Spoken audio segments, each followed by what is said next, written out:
don't have to like make a lifetime commitment to it. You have to just start doing it and see where it goes. Hi, Laurice, and hi, Ron. Yay!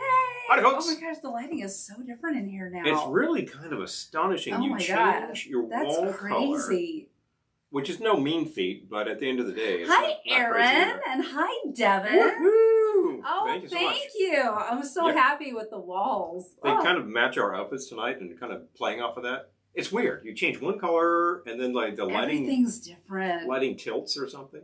So like polarized light. I love it. I'm so happy with it. So. I'll repeat what I was saying. Yeah, that you are the Shakers religion. That's right, Laurice. We are the Shakers. Well, you get your Quakers and your Shakers. The strainers. Your Quakers are all about the oats, and the Shakers are all about the something else entirely. Hi, Lisa and Carol. Good to see you. Now, of course, you can take oats and ferment them, and you go from there. That's the stuff. Oh, I'm having rye this evening. Speaking of which, rye is a great thing to make liquor out of, as a matter of fact. Good for bread, too.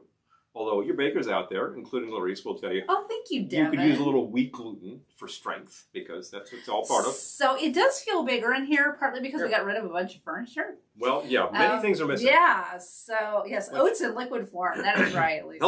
Hello. So it feels so much brighter in here. It used to be I would come out here in the morning, and with those... The wall back here was blue, but all the other walls were this deep purple, and it just sucked all the color out of the room. I was telling someone today, it was, the walls might have been painted black for how much it sucked the light right out of the room. But it doesn't do it with this color. I'm so happy with it. Oh, hi, Mary. Thank you. Thank you, Julie. And thank you, Julie. Oh, I'm so happy with that. Much appreciated. So glad you showed up for a little fun here on a Thursday. I know we're off of our typical schedule for other reasons. Yeah. But we let you know, you found out, which means... Hi, Bill. Which just means that, like, the socials told you about it. Oh, my gosh. So I'm glad they did, because a lot of people are not finding out about these things. Hi, Jilly. But you do what you can. You do what you can. And thanks for responding and showing. It did drive me batty, Jilly. It literally did drive me batty. But I'm happy with it now. Batty. All the pain is, if not forgotten. Well, here's the question. Are we talking about the wall behind us or the unit behind us? The unit behind us is the same color it was. Yeah, that's the same. And it does manage but the wall, it does manage to complement everything very well. And, of course, I forgot to grab what I just filled over there. This is very important. Oh, but painting this, we painted that a few years ago. And, because of all the detail, it kind of did. A lot of fun, huh? But it's one of the colors in here. You've got that purple still. And this color is more or less what's on the walls right now. So, yes, the ice bucket inspired the entire color scheme in here. If that sounds a little mental. Thank you, Lori. Could be a lot worse, It works for me. I'm so happy with it. And I will tell you. We're not done. The room is... Okay, go ahead. Okay. I'm sorry I interrupted Paul. No, it's okay. Oh, you proceed. No, I was just going to say the room isn't done. We tried to kind of get back here somewhat in order for get one wall ready, the one we broadcast from. But there's a little bit more work being done. Mm-hmm. But I think in a few weeks we'll be able to do a video tour. Yeah. So that'll be fun. A week from now we will probably be touting the next things we've done and the next things we've done. And if that sounds like selling the same product over and over again with minor nuances, well, that's just the market we live in now, isn't it? What the heck, The drink I'm making is not that different than the last drink, but it's different. And it's good. It is different. Different and good. And but I'm so happy. I'm so happy. Yeah. Can you hear the echo? This room is totally echoey now because we got so much furniture out here. It's probably not that apparent on the broadcast, but I hear it because I'm so used to the tone being balanced. Oh, Devin's asking about the orange and the green. Well, I've got to still paint the valances. Mm-hmm. We got new curtains. Yep. We got green on that window and purple on that window. So the window with the green curtain is going to have a purple valance. And the window with the purple curtains is going to have a green valance. And we got a new love seat that we've ordered that's not here yet, which is orange. So there's your orange and purple and green. Yep. If we happen to have any leftover paint from when we painted the walls purple, well, that would work. Although it would also be about 18 years old, so I doubt. Hi, Anthony DiMartini. We'll buy new paint. Good to see you. Oh, from soggy Virginia Beach. I think, Soggy. Oh, I think that rain's coming here. It's supposed to be really bad tomorrow. I'm sorry, it's socking it to you. That's not a great day at the beach. No, although I've often found that a fairly rainy day at the beach is kind of a good walk. You know, your shoes get all messed up, but it's nice to see the ocean get all whipped up and things like that. Unless you're out on the ocean. Unless you're out on the ocean, in which case it's a real drag. But if you're currently in the area colloquially known as the Bermuda Triangle, oh boy, that's rough seas. Oh yeah, no, the back of these squares is the wall. Yeah, so it's just just separate, and then this color is it. The wall is the. That's it all over. 4 walls and ceiling. It looks. I took the ceiling, which is kind of red fun. On here. It's I kind of like rolling the ceiling up. It's a great, nice even. The color is called Berrylicious, and on the little sample, it looked a lot more pink than it is here. But I like this. Like I wanted this and not the pink. So we have 2 pink rooms. I don't need a 3rd pink room. It's in the red-orange family. As much as I love a pink room. And if you look at a palette, you'll find all sorts of colors. And hi, Doug. So, hey! Doug says it's like the Brady house. We'll be mapping your floor plan with fancy once you hit the big talk. Well, there was that recreation of the Brady house because... Yes, Fred, you color coordinated it in advance, the green and the purple. You figured it out, man, right? It's perfect. Maybe we designed the entire room around not Jody, I'm just saying. I don't know, that could be. By the way, we named the print. Yeah. But we love it. We adore it. Was it HGTV that bought the Brady house, or yes, and decided we need to recreate this as the Brady house, and then they take a look at the actual floor plan and go, there is no way in hell you're getting all of this stuff inside this. Footprint. Devin's saying there's a little echo, but it's not bad. I know. Well, as soon as we get the love seat, probably it'll go away. But I kind of like it though. I keep thinking we should rehearse music out here. Well, a little reverberation definitely supports the voice. Suddenly have an echo in here. And the fact is that we have been recording through a mixing board that has echo facilities. And of course, GarageBand has. Looks like you got some paint on your shirt while you were painting. Yeah, this thing used to be white. It's astonishing. But the random colors were great. It's just like I'm wearing this Pollock print, you know? Pretty awesome. If you look very carefully, and you can't see this right here, I still have a tiny bit of white primer right there. Thank you, Anthony. I really need to get that off of there, but it'll wear off eventually. Badge of courage. Oh, no. Jilly, taping it off was horrible. That's why I was like, I'm glad it just matches. Because we also, I don't think you can tell, but I also glittered it. So it's like getting the glitter. I still have to get the glitter off the valances before I paint them. But I'm just going to sand those. The glitter is not really stuck hard. I think like a good scraper. Yeah, so I'm just going to sand them and then... But they're going to get re-glittered. Don't worry. If you're a glitter fan, I'm going to re-glitter them. Not the first paint job we'll be scraping away this year. Although the last one that I did was really old and it was time to go. Oh, I'm ready for a new drink too. Are you ready? Thanks for the cue, Rusty. I think it is time for a new drink. I'm going to point out something about our fine little ice bucket here. First of all, we first saw this at a different store from where we bought it.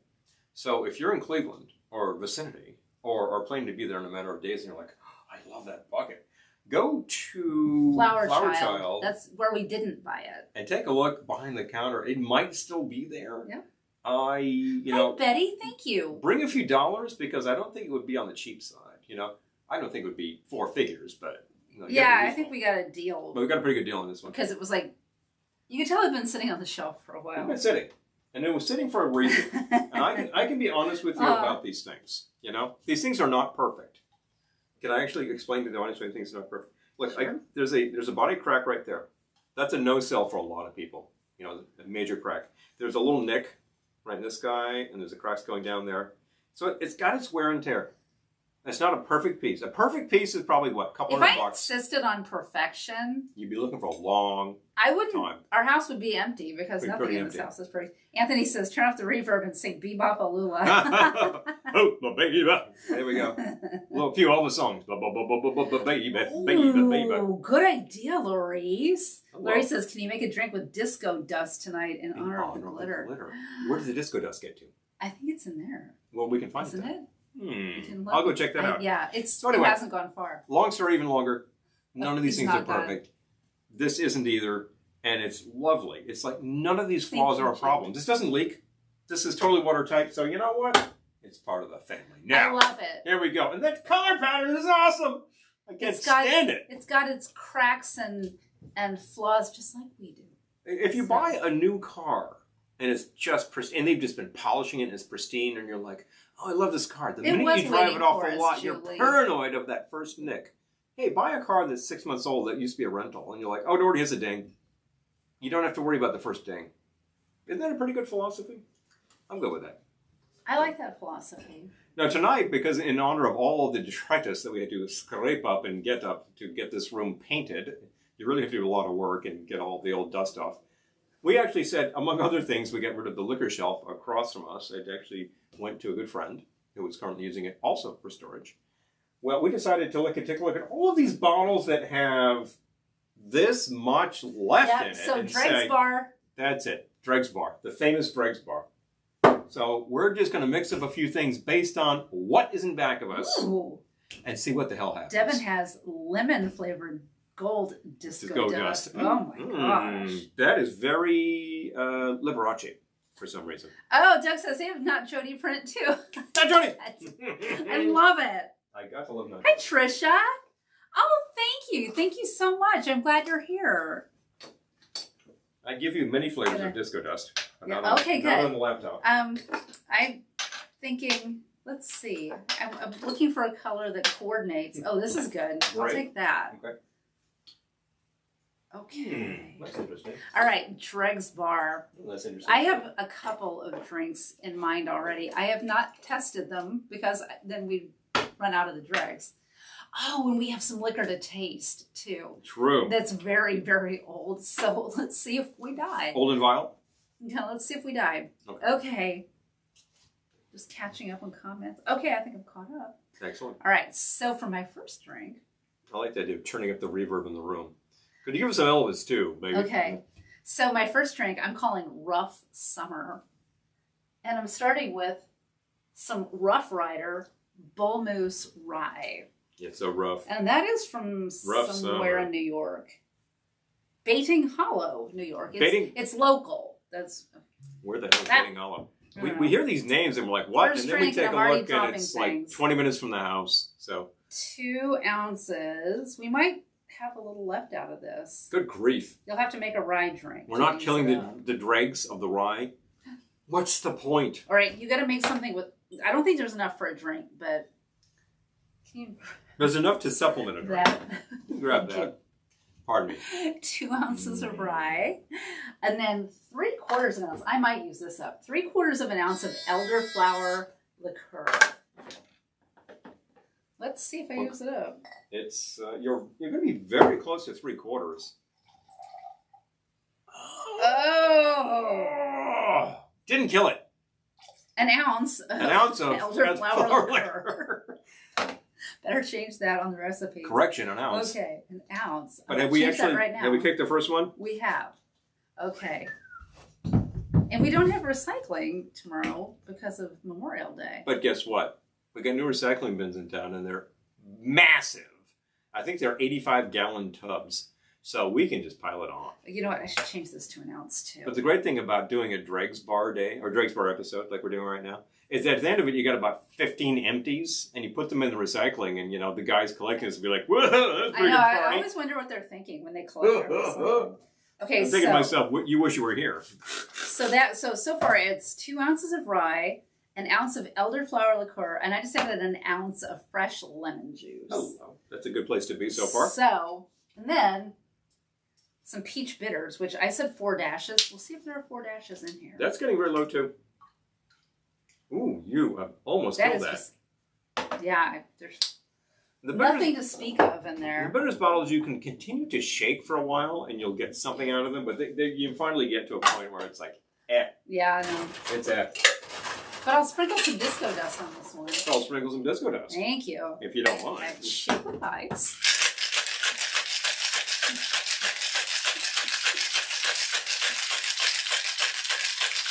Kind of like the sound of that. I know. I don't need to see the recipe anymore. I think I've got it from here. Hi, Steve. Hey, Steve. And Satellite. Hi. Okay, wait. Gotta catch up. Hold on. Oh, right. It tastes like it's whiskey. So. Here's a big kicker. Ooh. about a lot of rye out there. Should see the vehicle's aero drives. He's not worried about scratches or dents, but appreciates a few honking parts fall off. Dude! You lost your fender! Oh my gosh. Oh, thanks, Okay. man. Drive back, put it in reverse, grab the fender. So, There you go. Would you mind handing me a cocktail glass, please? Would you like a chilled I cocktail would glass? love one. That will make this drink taste 73% Yes, I would appreciate one. We can very handle that. much. Thank you. better. As it turns out, I have one right here. Strain into a cocktail glass. I think I'm gonna have extra because I added.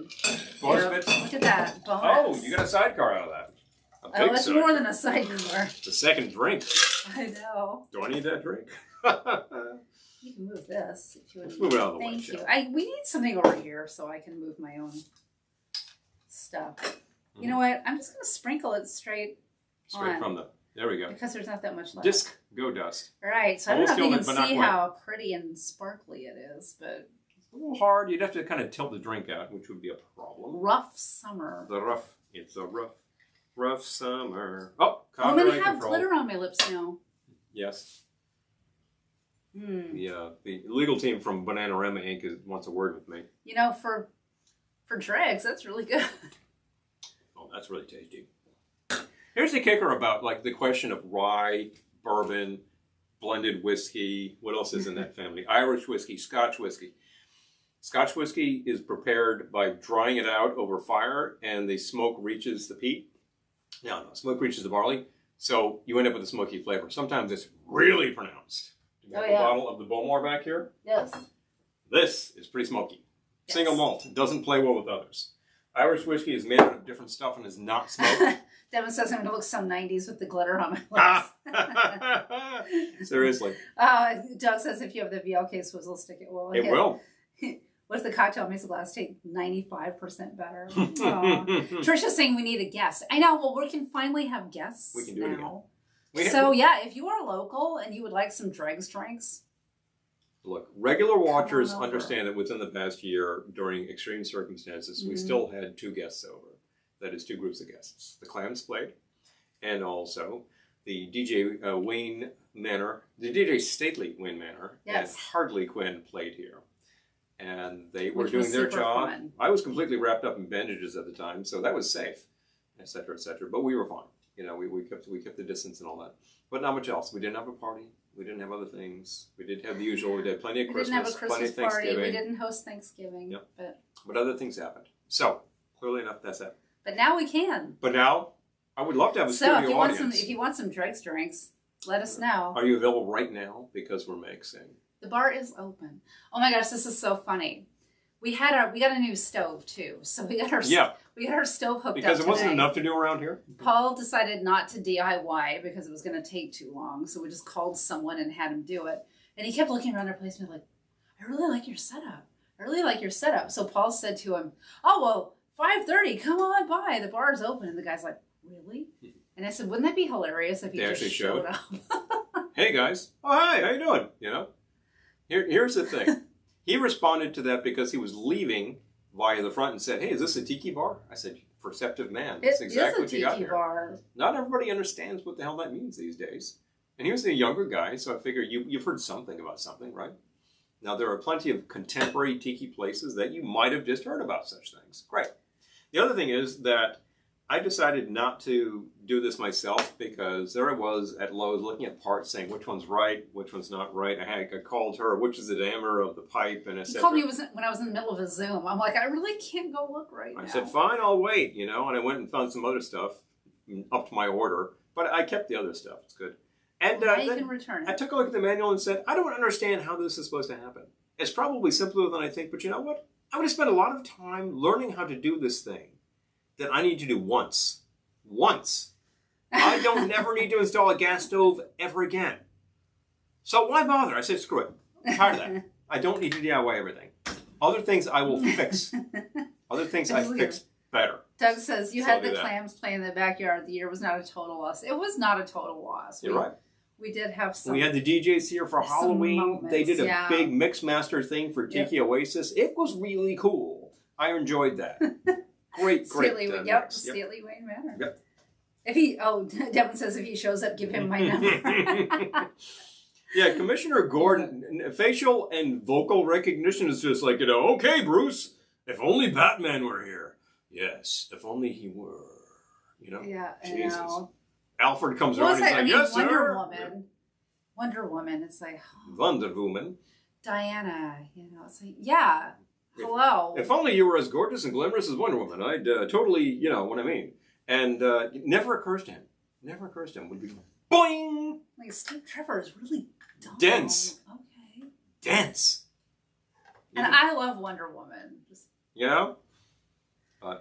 See, Laurice, if you were closer, I would have been like, yeah, come on over. Oh, okay.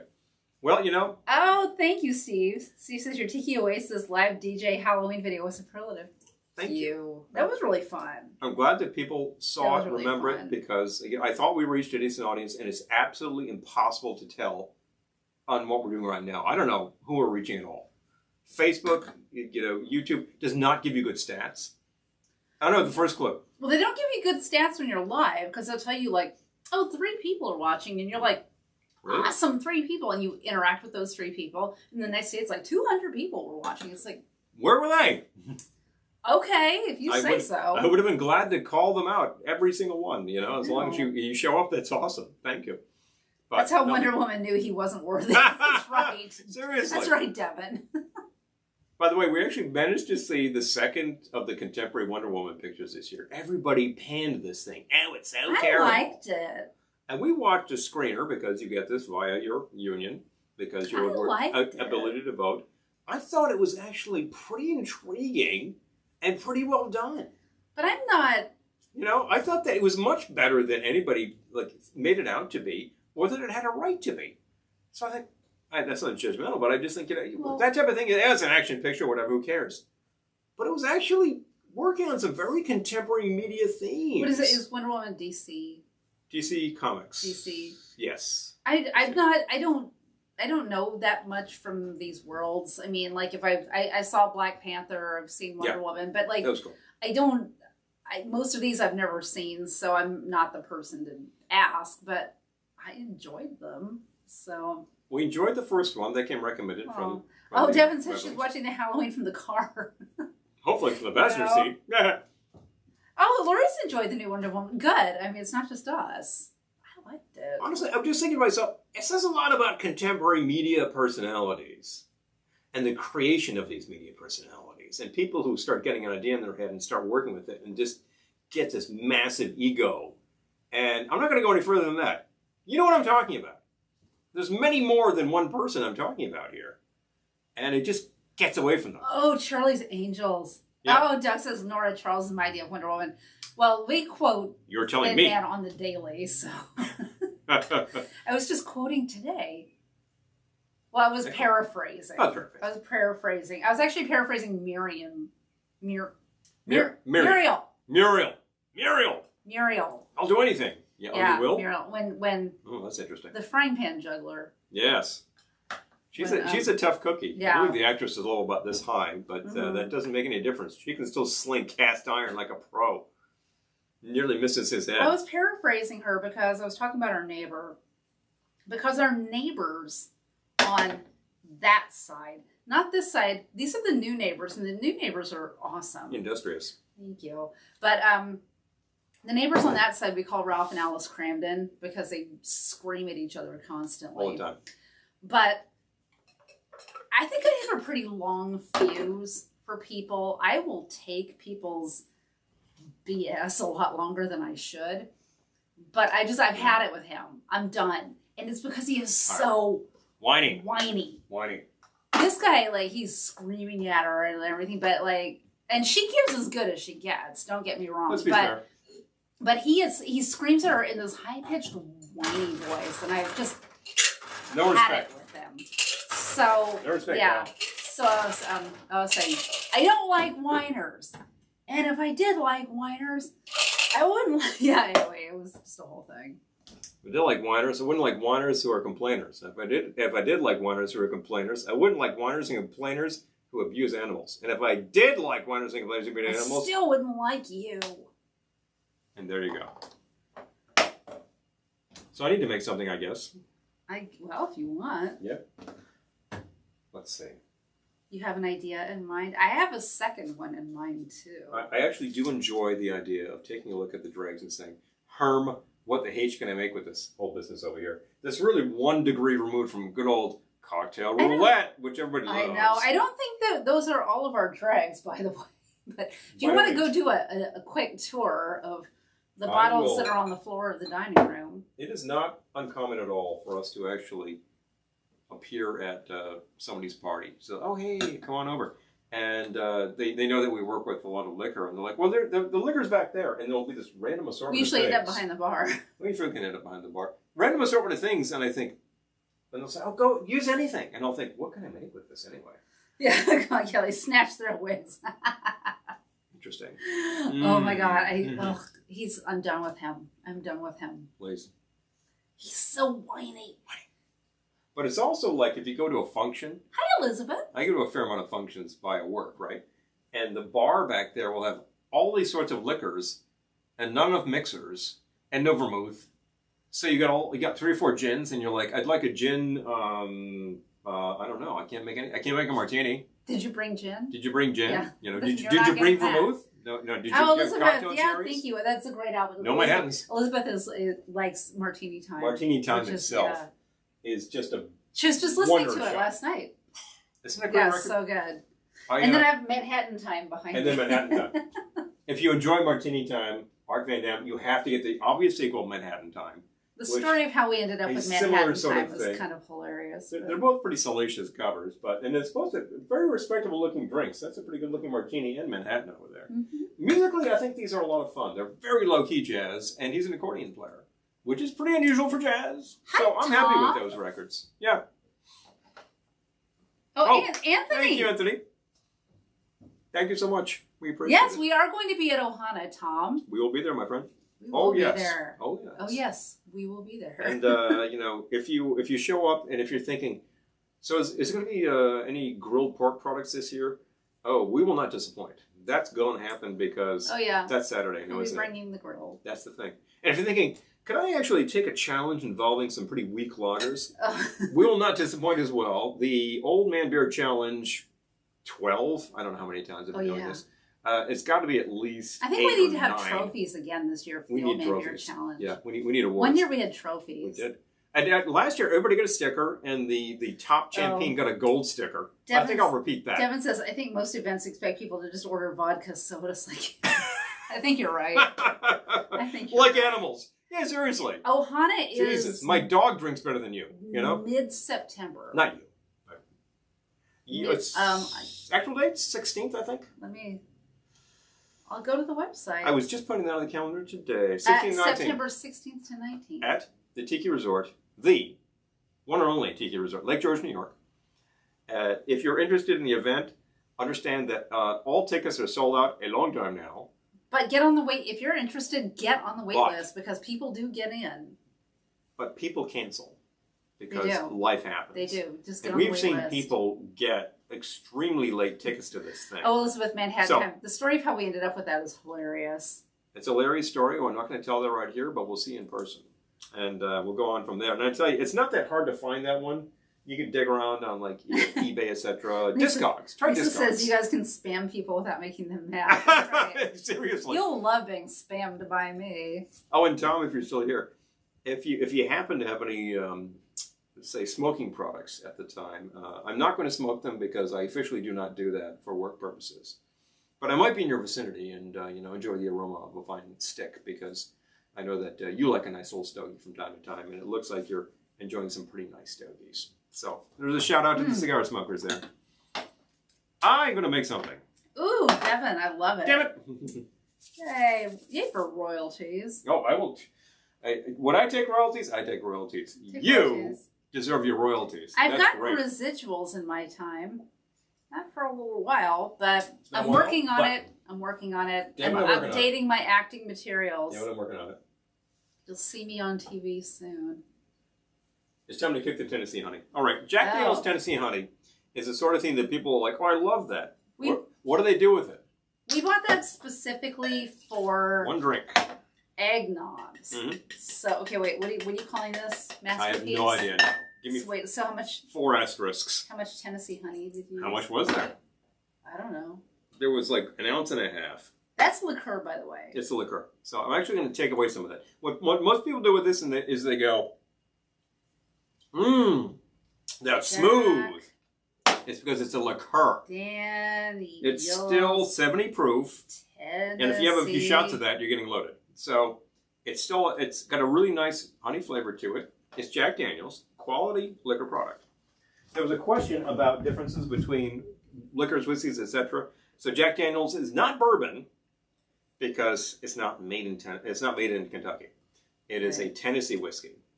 What the hell's the difference? Flavor-wise, not a lot. Not much. It's made out of the same stuff. It's filtered through charcoal. It's placed in the burnt barrels. It's aged for a minimum of 2 years, etc.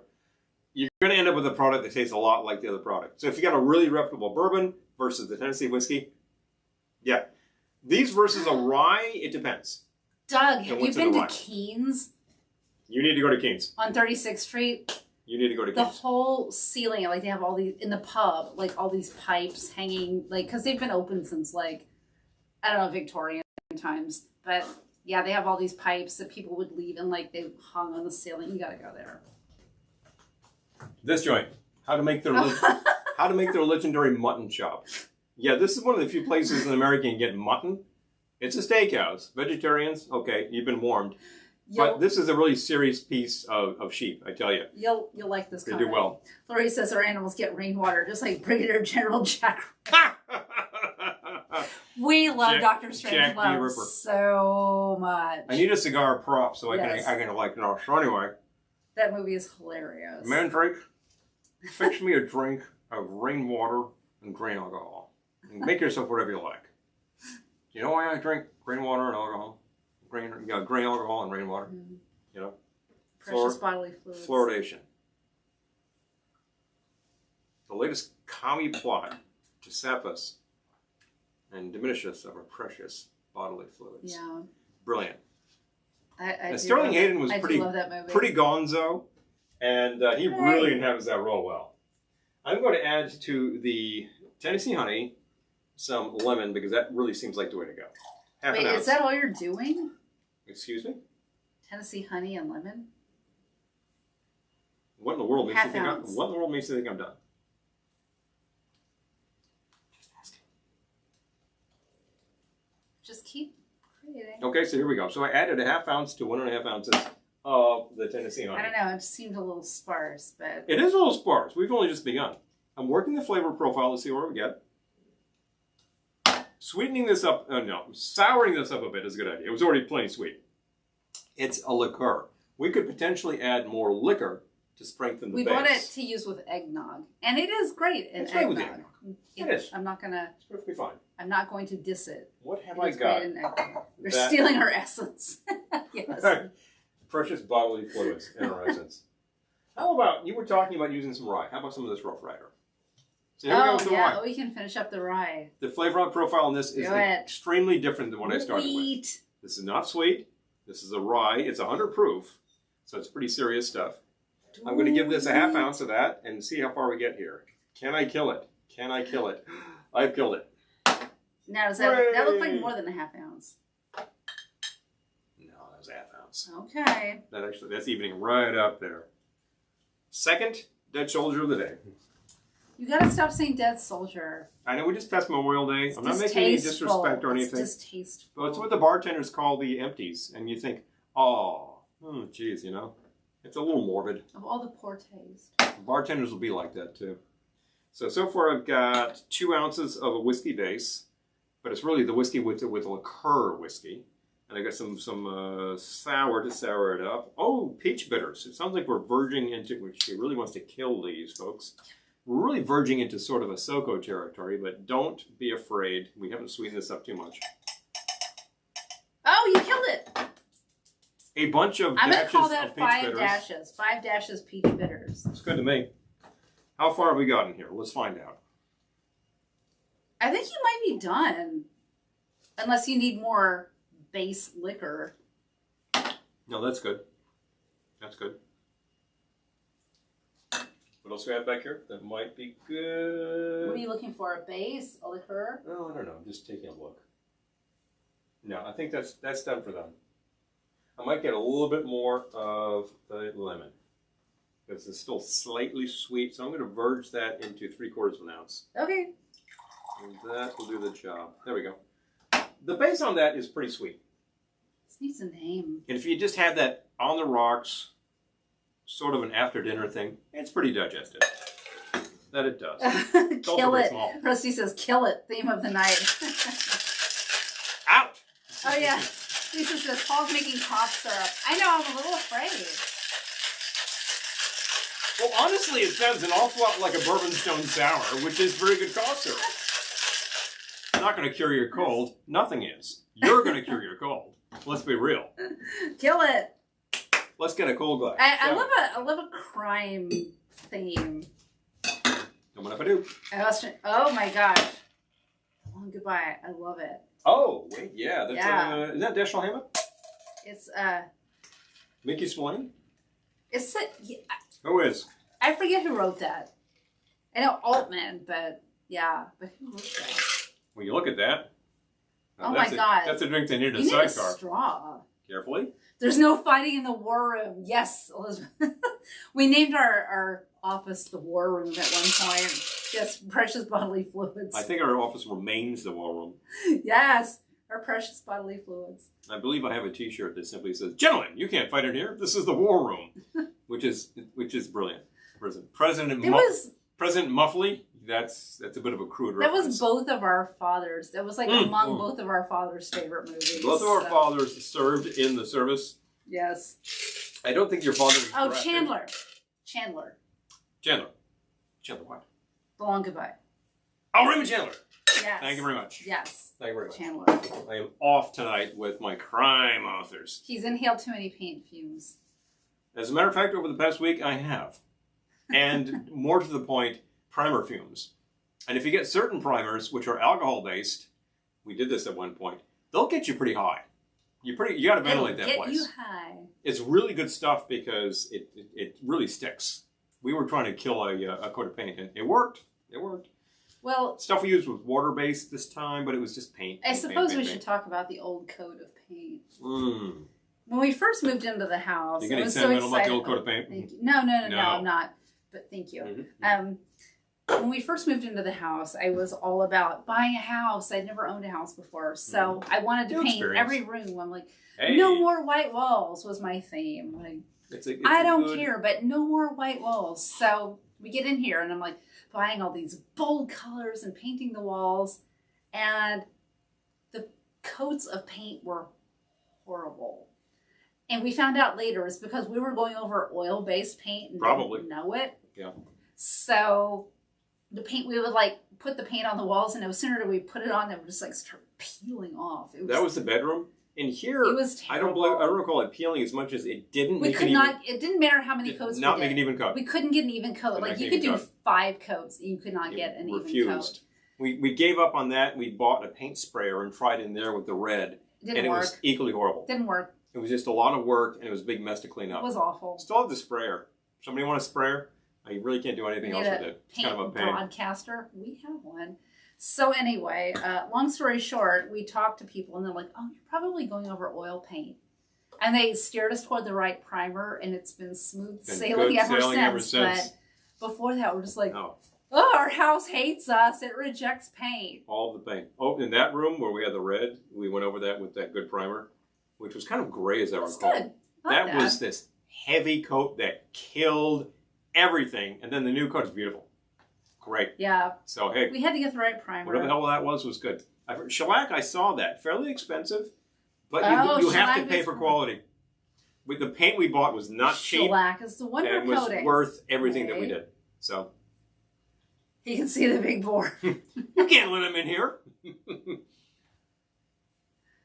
Just catching up. General Turgidson, do you think that the one remaining plane could make its target? What do you mean? Do you think he could actually go in there? Well, you know, these boys are like, I'm the much trained in the business. And like, when they get on there and they're like, riding low under the radar and they're like really get into it, and it's just like, wham, they can just really hit it.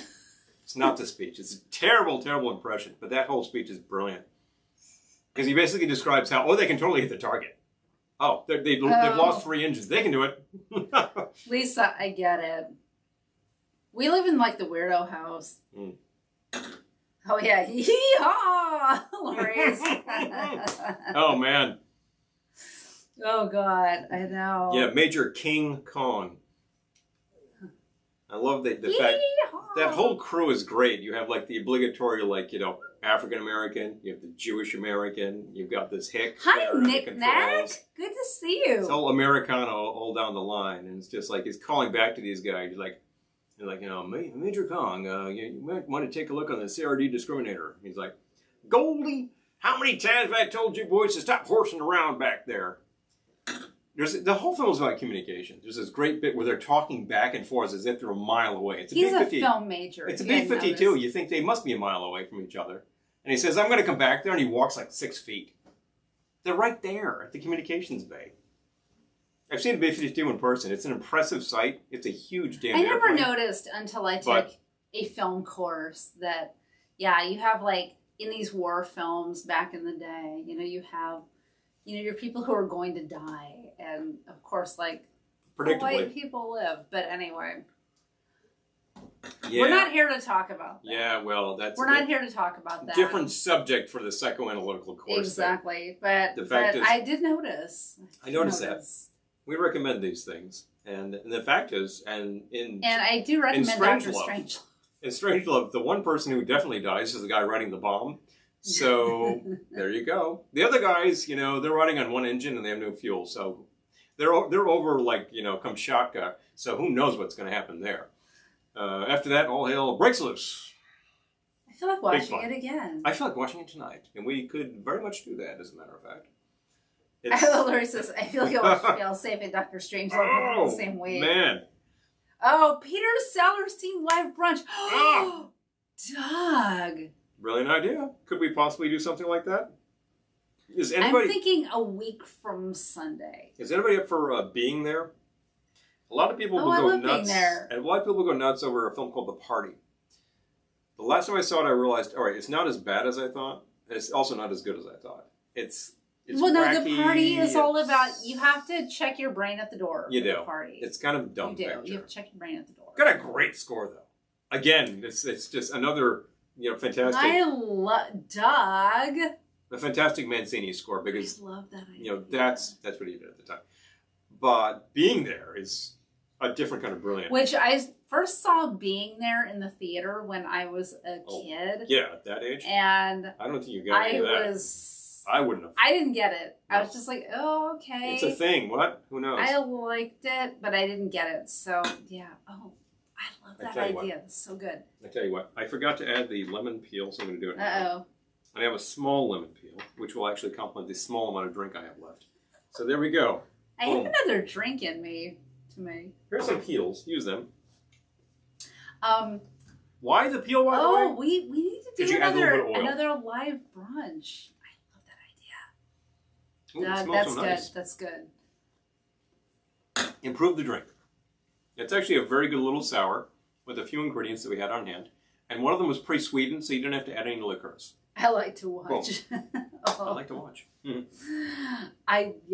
Okay. Interesting. I remember hearing an analysis years ago about Strangelove versus Failsafe. Strangelove is based on a book called Red Alert, which is a real short book. And Failsafe is based on the book Failsafe. Failsafe basically has the premise that if a disaster occurs where, like, a U.S. bomber manages to bomb Moscow, then the only logical thing to do would be to take out a U.S. city just to keep the balance of power. So what happens in Failsafe? Spoiler alert! Turn down your sound if you don't want to listen to me right now. What happens in Failsafe is the president orders a bomber to bomb New York City, where his wife is living or something. It's just this horrible, horrible scenario. But they're like, but the balance of power is restored. Strangelove turns that on its ear and said, the whole thing is insane. This whole thing is stupid. The idea of taking out this or that target in order to preserve a complete idiotic balance of Cold War is moronic, and you people need to wake up. that was a really deciding point in the 1960s. And I think my father picked up on that, your father picked up on it, and he was pretty gung-ho, too. But he also knew stupidity when he saw it, because he was no dummy. And I never met the man. Pink Panther. So I'm just going on what I can see. But that's it. Yes, Pink Panther has to be involved, too. Mm-hmm. The first time we ever saw The Party, I think we hadn't even been dating that long. Mm-hmm. And I went over to your place, and you're like, oh, this movie. And, like, we watched it together, and we were both like, this movie sucks. But I think we were looking for, like, some sort of linear plot. We were looking for it to be better than it was. And, you know, as the years have gone on, I've come to appreciate The Party more. And it's because it's just eye candy. Like, I don't know. It's just eye candy. First of all, remember that this is still made by the same director, right? Why am I spacing this? The Party? Yeah, Party. Blake Edwards. And Blake Edwards is still a master of slapstick. No matter what the hell he does, it's brilliant. Something like Victor Victoria has just incredible stuff going on behind the main characters, which is very slapstick, and it's great. And this same is true of The Party. We're all watching Sellers. His character is fantastically irritating. Even he knows this. But the waiter, the head waiter, does these incredible things that you should see. They're pretty fun. Hi, Ryan. And as a matter of fact, who else is in The Party? Whom we just lost. Well, so many people in The Party. Gavin McLeod. Oh, hello. Gavin McLeod. Taking the hats off there. The good old Captain Stubing and Murray. But he's in The Party. Yeah, Peter Sellers, everything. He plays like Casino a Royale. Yes. Oh my gosh. Casino. Francis, The Party always gets me dancing. Well, it's great music. It's great music. Birdie Num Nums. Yes, Birdie Num Nums. Get the soundtrack. Buy the soundtrack. Buy the soundtrack. Awesome. Go to Spotify, whatever. You buy Big Bar or Steal. It's very easy to find that They these do days. deserve a rewatch, Trisha. And the whole soundtrack stands on its own as really great music. There's a really terrific piece in there. Is that called the Monkey Dance? Or is that in Gun? Which is also Mancini. Yeah, Captain Stubing. Yeah. Oh, man. I love Love Boat. You know, Love Boat is one of my favorites. You appreciate it more now because as inane as the whole plots are, it's actually very good sitcom writing. When I was a kid and I was taking sailing lessons, I named my boat the Love Boat, which I know I'm dating myself, but who cares? But I named my boat the Love Boat, and my father took an ad out of the newspaper because we lived in LA. So there was an ad for the Pacific Princess Cruises that said, take a cruise on the Love Boat. And it had the same font as the actual TV show. And he did a projection, and he painted the name on my boat from the projection. I'm sad I don't have that boat now, but, you know. Damn it. That's life. But you could have I stopped taking sailing lessons, so we sold it. But you could have that boat again. I'm just saying. No, but I can't paint like... It's just a 7. Even with a projection, I can't paint like he could. I could. I'll go outside the lines with a projection. I can make it happen. And we have an opaque projector. Just saying. Oh, the Love Boat. Love Boat is, so many old celebrities. That's the thing, Trisha. There are so many old celebrities. Yeah. So, like, so many celebrities who are, like, 20 to 30 years past their prime are on Love Boat, and they're just in these love triangles. It's just, I just love it. I just adore Aaron it so much. Spelling clearly appreciated classic Hollywood. Yes. Because he was just like, well, I'm going to get everybody. Yes. And he would just call them up. It's like, I need Ray Bolger and Martha Ray. Okay. And they come on the show. And they're really good because they're all pros. And you would see, like, when you watch the credits, like, they have, like, it rolls around and, like, you see each guest star in the ship's wheel. And it's like Hollywood legend, someone you've never heard of. Hollywood legend, someone you've never heard of. It's just, I love it. Hilarious. Some of these people were pretty well known from 70s TV, and some of them were pretty well known for, I don't know, 40s TV? Yeah, long time. 40s TV. There was such a thing. No, they would do 40s films, but they wouldn't do TV. There was snobbery. From Hollywood, yeah, there was. I'm not going to do TV. Television was New York. You didn't do that sort of thing. But then Hollywood picked up on it like, oh, we can do that. Bang, and it all changed up. But, I need a shaker. I got another drink to make. now, wait a minute. We had a comment there that I want to grab before we go. All right. Kawashimoto. No, what show is that? Which one is that? Next Generation or DS9? I have seen both. I actually appreciated DS9 more. That's my appreciation of these things. So, Grab me a shaker. That's not a shaker. You. That's a shaker. You need measure wines. I love. Oh my gosh, Trisha, love American style. Love. Love. Thank you. What? Love.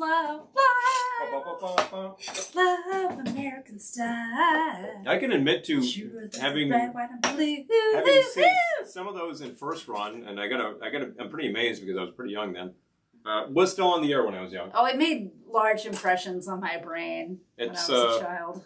There's a pretty good quote from a now disgraced performer named Ron Jeremy. We've discussed him on the show before. Oh, yeah. Who talked about that at one point, saying, tisk tisk. It seems to me like this show was like a great setup for a porn. Like, they just do this whole thing and then then you proceed into the sex. I think he's kind of right because that's what the show is about. It was all these come-ons. Although Love American Style was the pilot for Happy Days. Well, the pilot for Happy Days was based on an episode of Love American Style. Right. Yeah. Okay. Gary Marshall thought I could introduce this whole bunch of characters in that. Right. It wasn't an actual pilot, but. So literally. Lori says from the Wrath of Khan. Hi, David. Wrath of Khan. Oh, you're right on time, thank you. David. Thank you. Saw that in the theater at the time. I saw the first Love American Style. 3 Trek pictures in the theater at the time, and I remember Wrath of Khan was a really good one. I'm so excited that I'm not the only one who remembers Love American Style. Oh, besides Paul. Oh, please, we do, of course. Oh, let's not forget the Mod Squad. But we're talking about the love shows. Elizabeth says, thanks to Paul, I was able to stump with Love Boat trivia recently for Never Had most guest star appearances. Yes, we did look that up. Which was pretty hilarious. Yes. It's like, what? But there you go. Is that the one where they put the flesh-eating worms? Okay. Yeah, that's Wrath of Khan. I should get back to... They throw that in Chekhov's ear and he's like, it's agony, agony. So, I am making something called the Sos Daiquiri. I have started with 1 ounce of amber rum, which I just killed. And I'm going to do an ounce of spiced rum. There was exactly an ounce in there. Wow. Okay, cool. That's too much. Well, we have a spice rum over there, don't we? That's probably about right, the bounty. I feel like this is going to be more than an ounce. Well, but I killed a rye. That was an ounce of amber rum. Let's do an ounce of spice I could be your bar back on that if you have more than an ounce. If you can pinch more than an inch, just a pinch between cheek and gum. He just dated himself. Okay, this is not enough to save, so... That's ridiculous. Please kill it. Glug. I'm not going to do that on the air. I thought you would. That's so déclassé. But it's such good rum, though. Oh, what the hell. So, an ounce of amber rum, an ounce of spiced rum. We try these things so you don't have to. I'm going to do a ½ ounce of blood orange liqueur. Looks like you're almost killing that. Almost. It's not... Okay, we got to do so something close. else. We got to do... Now we have a ½ ounce of blood orange liqueur. Right. Now it's personal. What we the are hell? going to kill both of those bottles. Where'd you put the other one? That's right over here. Here. Side by side.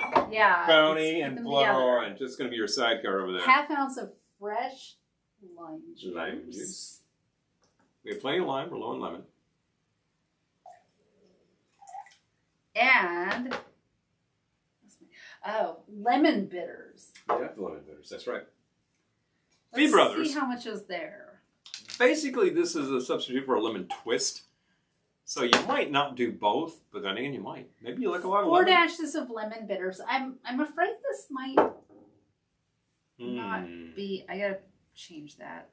Okay. I'm afraid this might be a little too citrusy. Let's find out. Oh, gone. Do you mind? Not at all. Thank you. Let's see what we think. Awesome. That's plenty. Thank you. Yep. More than enough. All right. Let's see what we think.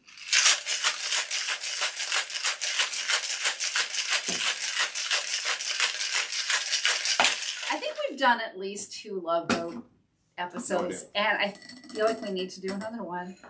You know. Because I never stop being inspired by the Love Boat. But we've never done Love American Style. That's such a great call. Having not seen the show in over 40 years, I think it's about time I Hi, did Jennifer. Again. Oh, thank you. I'm so glad you like the walls. Oh, and hi, Sandra. Good to see you. Oh, what again? I'm catching up. Oh, Mod Squad. I mentioned the Mod Squad. Hi, Peter. Yeah, Mod Squad was cool. That was also Aaron Spelling, as I recall. It's actually, some of his early shows are not as... Oh, good, Devin. I'm glad I gave you a good idea. I tend to think that his later shows are very glam and a little schlocky. Hi, Don. Don remembers Love American Style. His early shows are like Mod Squad and Honey West. Honey West. Oh, Honey West is awesome. Honey West is kick-ass. She's just like this one gal cop squad who knows karate and drives around in an Aston. And she's like, whoa, and drives in leather. She's basically... And she has a pet ocelot. She's basically Pussy Galore as an American TV show. It's like, whoa! You know, that's very cool. A lot of fun. Only ran for one season. What the hell's wrong with people? Tisk. Yeah. Well, what happened was the following year, this British show was coming to American shores, and they had a gal who drove in an Aston and wore leather and knew karate. Now, Mrs. Peel is some kind of awesome. Still, I think Honey West deserved a second season. She died not long ago. Yeah, it was not.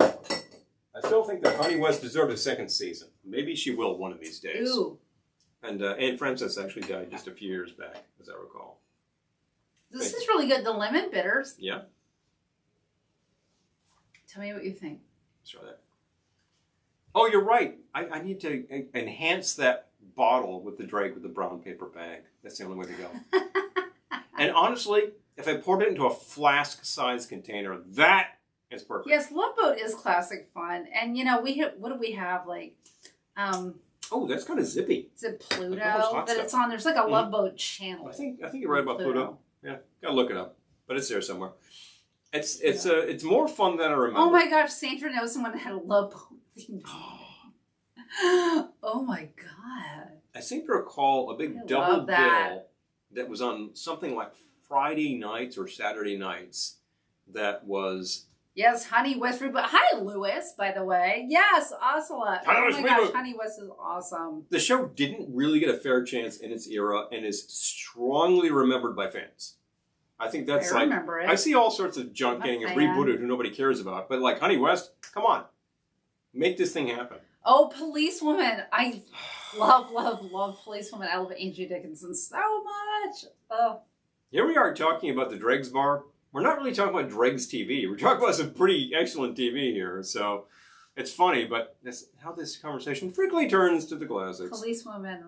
But Policewoman was well written for the most part. There's a few dud episodes, but for the most part, they're chasing after pimps and drug dealers and unsavory types and like black market baby wranglers. It's just samey business. It's like, oh, get that sucker. You know, they just got to get in there. Pepper has to like dress up as a hooker and slice the guy in the throat. Trisha, yes, Love Boat was on in Fantasy Island. Yes. I remember that.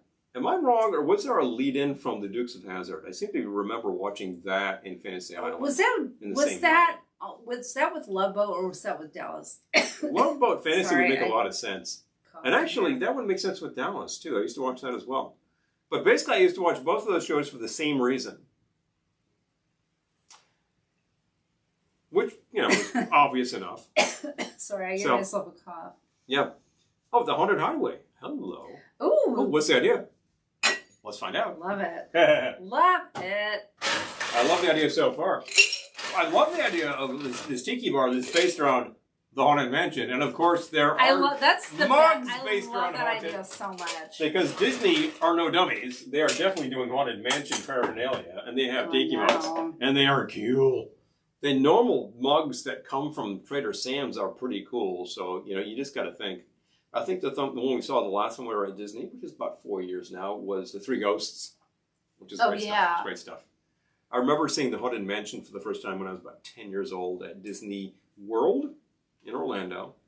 And this was some kind of cool, the whole like rear projection ghost. Oh yeah, I know when they would be with you. Your car, you're like, oh no, man. So the room that starts like growing on you. Oh, this was just amazing. It's well done. There are some very specific effects in there that are done via some very old style techniques. And if you look up how that's done, very cool. I love like old school optics, like magic lanterns and stuff like that. That's 19th century magic. Wait, hold on. 19th century magic. Okay, Pluto has. Okay, yes. Yep. Pluto. Yeah, and we BTV. We don't have cable, but we do have Pluto, and yeah, they do have like all these channels, like the Love Boat channel. I remember I forget why, but I was really stressed out a couple of weeks ago, and I'm like, I just want to watch Love Boat. And there was a Love Boat channel on Pluto, and I'm like, I feel better. It was great. 7 to 7 in Rockford Files. Hello, William Charles. Simon and Simon and Rockford Files. Oh my gosh. I never watched Simon and Simon. I think I recall them having a pretty good theme. Rockford had a great Files theme, of course. I love. Definitely. And Jim was always... Big Bad Mama. Jim was always getting beat up. So that made him a sort of a unique detective in these things. If anybody remembers Bourbon Street Beat, my God. Who was the heavy in Bourbon Street Beat? Wait, the heavy? Oh. I'm trying to remember the actor's name. He appeared in a ton of stuff, and he would always enter a scene. Oh, you mean the one punching. who died? Oh, yeah, Richard. Let's just take a look at that. He would always enter the scene punching, and these guys would be Richard Long. Was he the guy? There's the other guy too. Who was his sidekick on that? Andrew Duggan. Who was this big hulking guy, and it's just like he did a lot of I didn't do anything. Bang! It's a really brutal show. Yeah, but hey, that's why we love it. You said New Orleans. It's like they just enter the scene, knocking your block off and taking a shot of Larry whiskey. says in Chicago it was Love Boat and Fantasy. Yes. Oh, yeah. That was. I'm just trying to remember what Dukes of Hazzard led into because no, it was something else. And was it Dallas and then Dukes of Hazzard? Is what I'm wondering. It seems like Dukes and Dallas. Dallas was late night. That was your. No, your I think no, but anybody out there wants to see the 1978 TV schedule? Yes, I was around. I gotta find out. Why was I watching these things? Well, you had Daisy Duke and you had Pepper's Pam Ewing. Haunted Mansion. Hi, Michael. Vegas. Oh. David. Dukes of Hazzard was on Fridays, and Dallas was on Fridays. That's it. I'm positive. That's the lead-in. All right, I don't. Let's look this up, eh? Fun stuff. Glad to find these things deciphered all these years later. Oh, I remember them. Dallas. Okay, Dallas Dukes of Hazzard Falcon Crest. Oh, I never stayed. I don't think I'm high. I don't think you're high at all. Big fun things going on. I didn't get that. Oh, shut up, Siri. Oh, please. Siri is pissed at me now. Okay, hold on. She's actually typing that. Friday. Siri, you can put yourself to sleep. Thank you. Friday TV line. I love when the machine takes over. Now we're talking Westworld. Friday TV lineup 1980. Let's try that. Oh, it's still printing what I'm doing. This is like watching the subtitles. Don't help me. I need to make a drink, apparently. Don't help me, Siri. Because yours grows low. Shall I just proceed with something, folks? Okay, I got it. Got it. Oh, Charlie's Angels was up against Archie Bunker's. One moment. Here, you got to get rid of it. Okay, hold on. Working on that. Oh, shut up. Thank you. Okay, I got rid of it. It's been killed. Monday night. Wait, that's Monday. Was living in a chips? No, we got to find Friday. Okay, Fridays. Dukes of Hazzard in Dallas. Thank you. Dukes of Hazzard led into Dallas. I thought so. And no, you didn't think that. I did think that. I thought that Dallas was the later show. And what was before that? The Dukes. I said the Dukes leading into Dallas. No, before that, Incredible Hulk. Oh, the Hulk. Watch that too. Maybe that was a big 3-pack. That was 1980. Yeah. I'm just saying. So there we go. How do I get rid of Siri? There's a big X at one of these corners on the upper left-hand side. If you find it, you can kill it, you're done. Okay. I think what I need to do right now... Oh my gosh, there's so many. I can't catch up on the comments. We'll never catch up. We have opinions. We need to do a Peter Sellers brunch. I think this is a very good idea. You guys, I love these brunch we videos. We were inspired recently by somebody making a comment. Could you do cartoons? And we did the cartoons, and I think that's one of our most popular brunches ever. Thank you, Lewis. Clearly, it was a pretty good idea. Lewis is asking about the walls. They're called Berrylicious. That's the It's really more of a red in person, but it's in the family. We bought it to coordinate with this ice bucket. So, like right here in this light, very rose. In that light, it's very red orange. It just depends on lighting. I'm happy with it. So, it's in that family. Thank you for I could like grab a camera shot of this with a really good analyst and find the actual like a good analyst.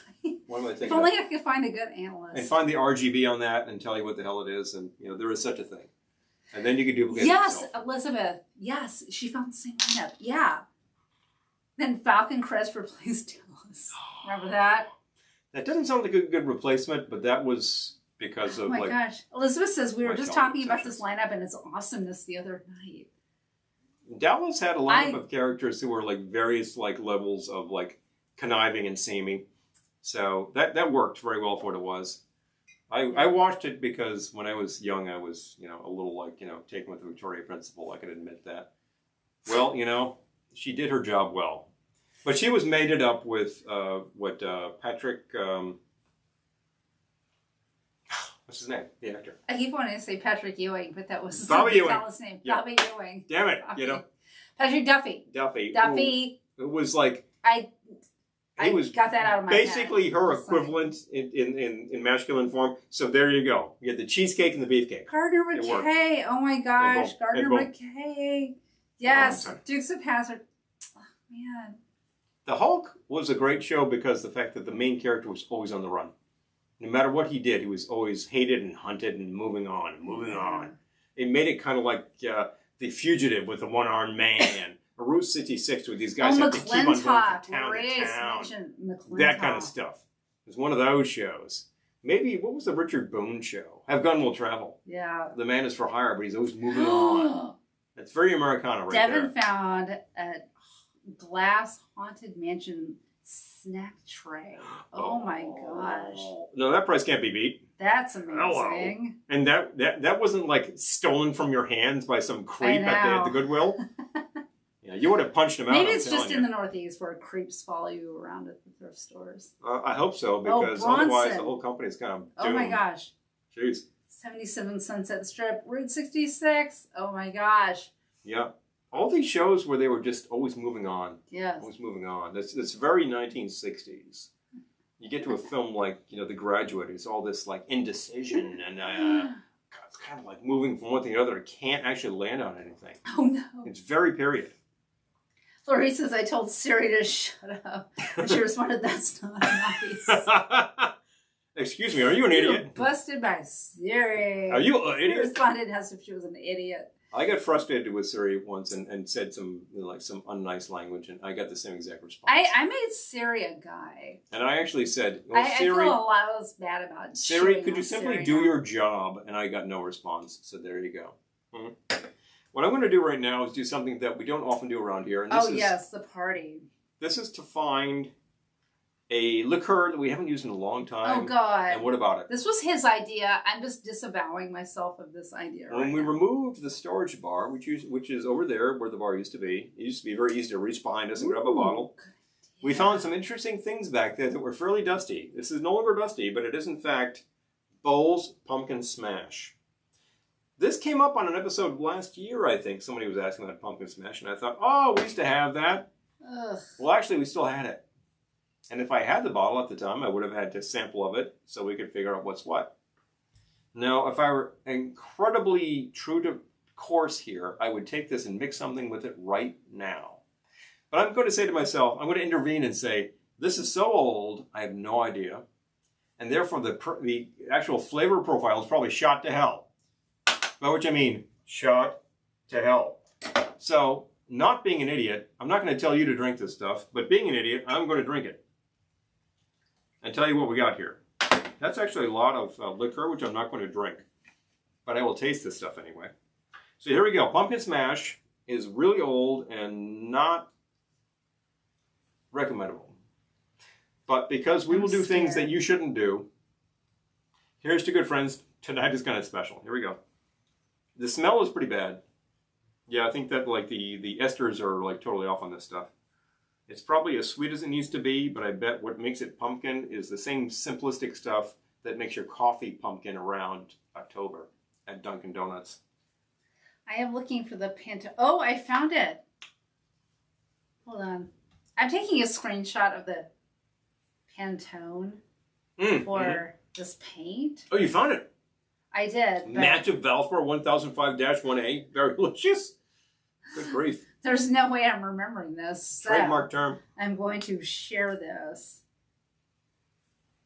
Okay, so here's my second sip of this stuff. I will take another one of these just to make a fair I'm judgment. scared of that. Wait, how do I get the... I'm not entirely sure that the flavor is completely dead here, which makes me question, what did this taste like when it was new? It doesn't really taste like pumpkin. It is still sweet enough. But I'm not sure what it tastes like. So I'm going to remove it from the premises, because it's probably going down the drain anyway. Move it out of my house. Please. Away, I'm trying to share the Pantone number with you, Louis. Wait. Lowell Heights. Wait, Lowell where? Not Lowell, Massachusetts, right? Lowell. Oh, wait. Did I get it in there? Is Siri still trying to talk to you over there? I can't. I'm trying to get this. Okay. Hold on. I'm trying to get the... I took a screenshot. The Pantone number. I can't get it to work. Anyway. Oh, Beretta. Don't try this at home. Oh my gosh. Jessica, thanks you for the sacrifice you made for her. Oh God. Oh, the pumpkin. I refused. Like, he's like, we should try this live. I'm like, nope. Did you go brush your teeth? Well, clearly I'm still and rinse my mouth out. The flavor was not good. Out of all fairness to the Bowles Corporation, that's a really old bottle, and they cannot comment on it when it was fresh. All right, I'm gonna... Because it's been far too long. But I will say it ages, so use it up or just don't buy it. That's the thing. I think that fresh, it has that sort of pumpkin taste to it. You can make, I think they recommended a pumpkin margarita or something. Breath. And I'm not sure I'd buy it again. All right, I gotta... Bowles makes a lot of really great stuff. I'm not sure that's one of them. So RGB. Wait, do you want the hex? I'll do the hex. Yeah, got the hex and the RGB. Uh-oh. Hold on. Not hex. that hard to translate between them. Hex. Yep. D44152. All right, yep. I'm sharing it. D44152. All right. There's the hex code. The actual Berrylicious in back of us. If you want to recreate it in your own sort of situation, that can be done. I don't know if your paint store would recognize a hex code, but you can certainly find something. They do now. I'm thinking the big... They've achieved wonders in paint. The big box stores, I question, but they might do it because it's kind of all the same system. But if you went to a specialty paint store, no problem. You're supposed to be able to just take like a sample in there now and be like, "Hi," and they can just scan it and go, "Yeah, yeah." You should be able to match. I want to match this, which is what we were trying to match. I took a photo. Or was it this that we're trying to match? We ended up matching this one more, but that's okay. I'm good with that. Well, that kind of matches very well, as a matter of fact. No, I'm good with it. You can match this thing like down to the nth degree. And if we have a specialty paint store in town where we went when we were trying to find like some low. What am I trying to think of? Low smell paint. Yeah, we bought that. What do they call one time. The low volatiles. The low volatiles paint. Yeah. Because we had to paint inside, and the stuff we got cost a lot more, environmentally safe, etc. And it did not smell at all. It was really good. We used that to paint Glendora's. Oh my gosh! So Elizabeth says, I need my pet turtle Pam because of Victoria Princess. I love that. I still think she's a great looking lady. This is very true. But is she still alive? I believe so. Yeah. Okay. And she's done a fair amount of work, and of course she was romantically involved with who was it? The youngest Gibb brother. Oh, Andy Gibb. Andy Gibb. Yeah. And he met a really, unfortunate end, so there's tragedy there too. Tragedy for Pam, I gotta say. But I think that she did very good work on that show, so fair is fair. Oh, she was perfectly cast. Yep. When I was about 12 years old, I realized that she had posed for Playboy. Okay, well that was a different subject entirely. We're getting into brunch territory. We are getting into brunch territory, shall we? Mind? I don't mind at all. All right. I feel like, I don't want to schedule a brunch for this coming Sunday because that doesn't give us enough lead time. It's a little close. But maybe a week from Sunday. We have some work to do around here. Is anyone still watching? Because we could do a week from Sunday if you're interested. We're not at our usual cap time, so let's see what's what. I need another thing, so I'm going to work on that. All right. Meantime, a spacer. Yes, VOC, Jennifer, you are correct. Thank you. Volatile organic compounds. They're all organic Yes. compounds, even if they come from petroleum, which isn't organic. Some of them are pretty nasty. Your average coat of paint, wow. If you go for the really strong stuff, your shellacs are usually based on an alcohol base, so that's very aromatic.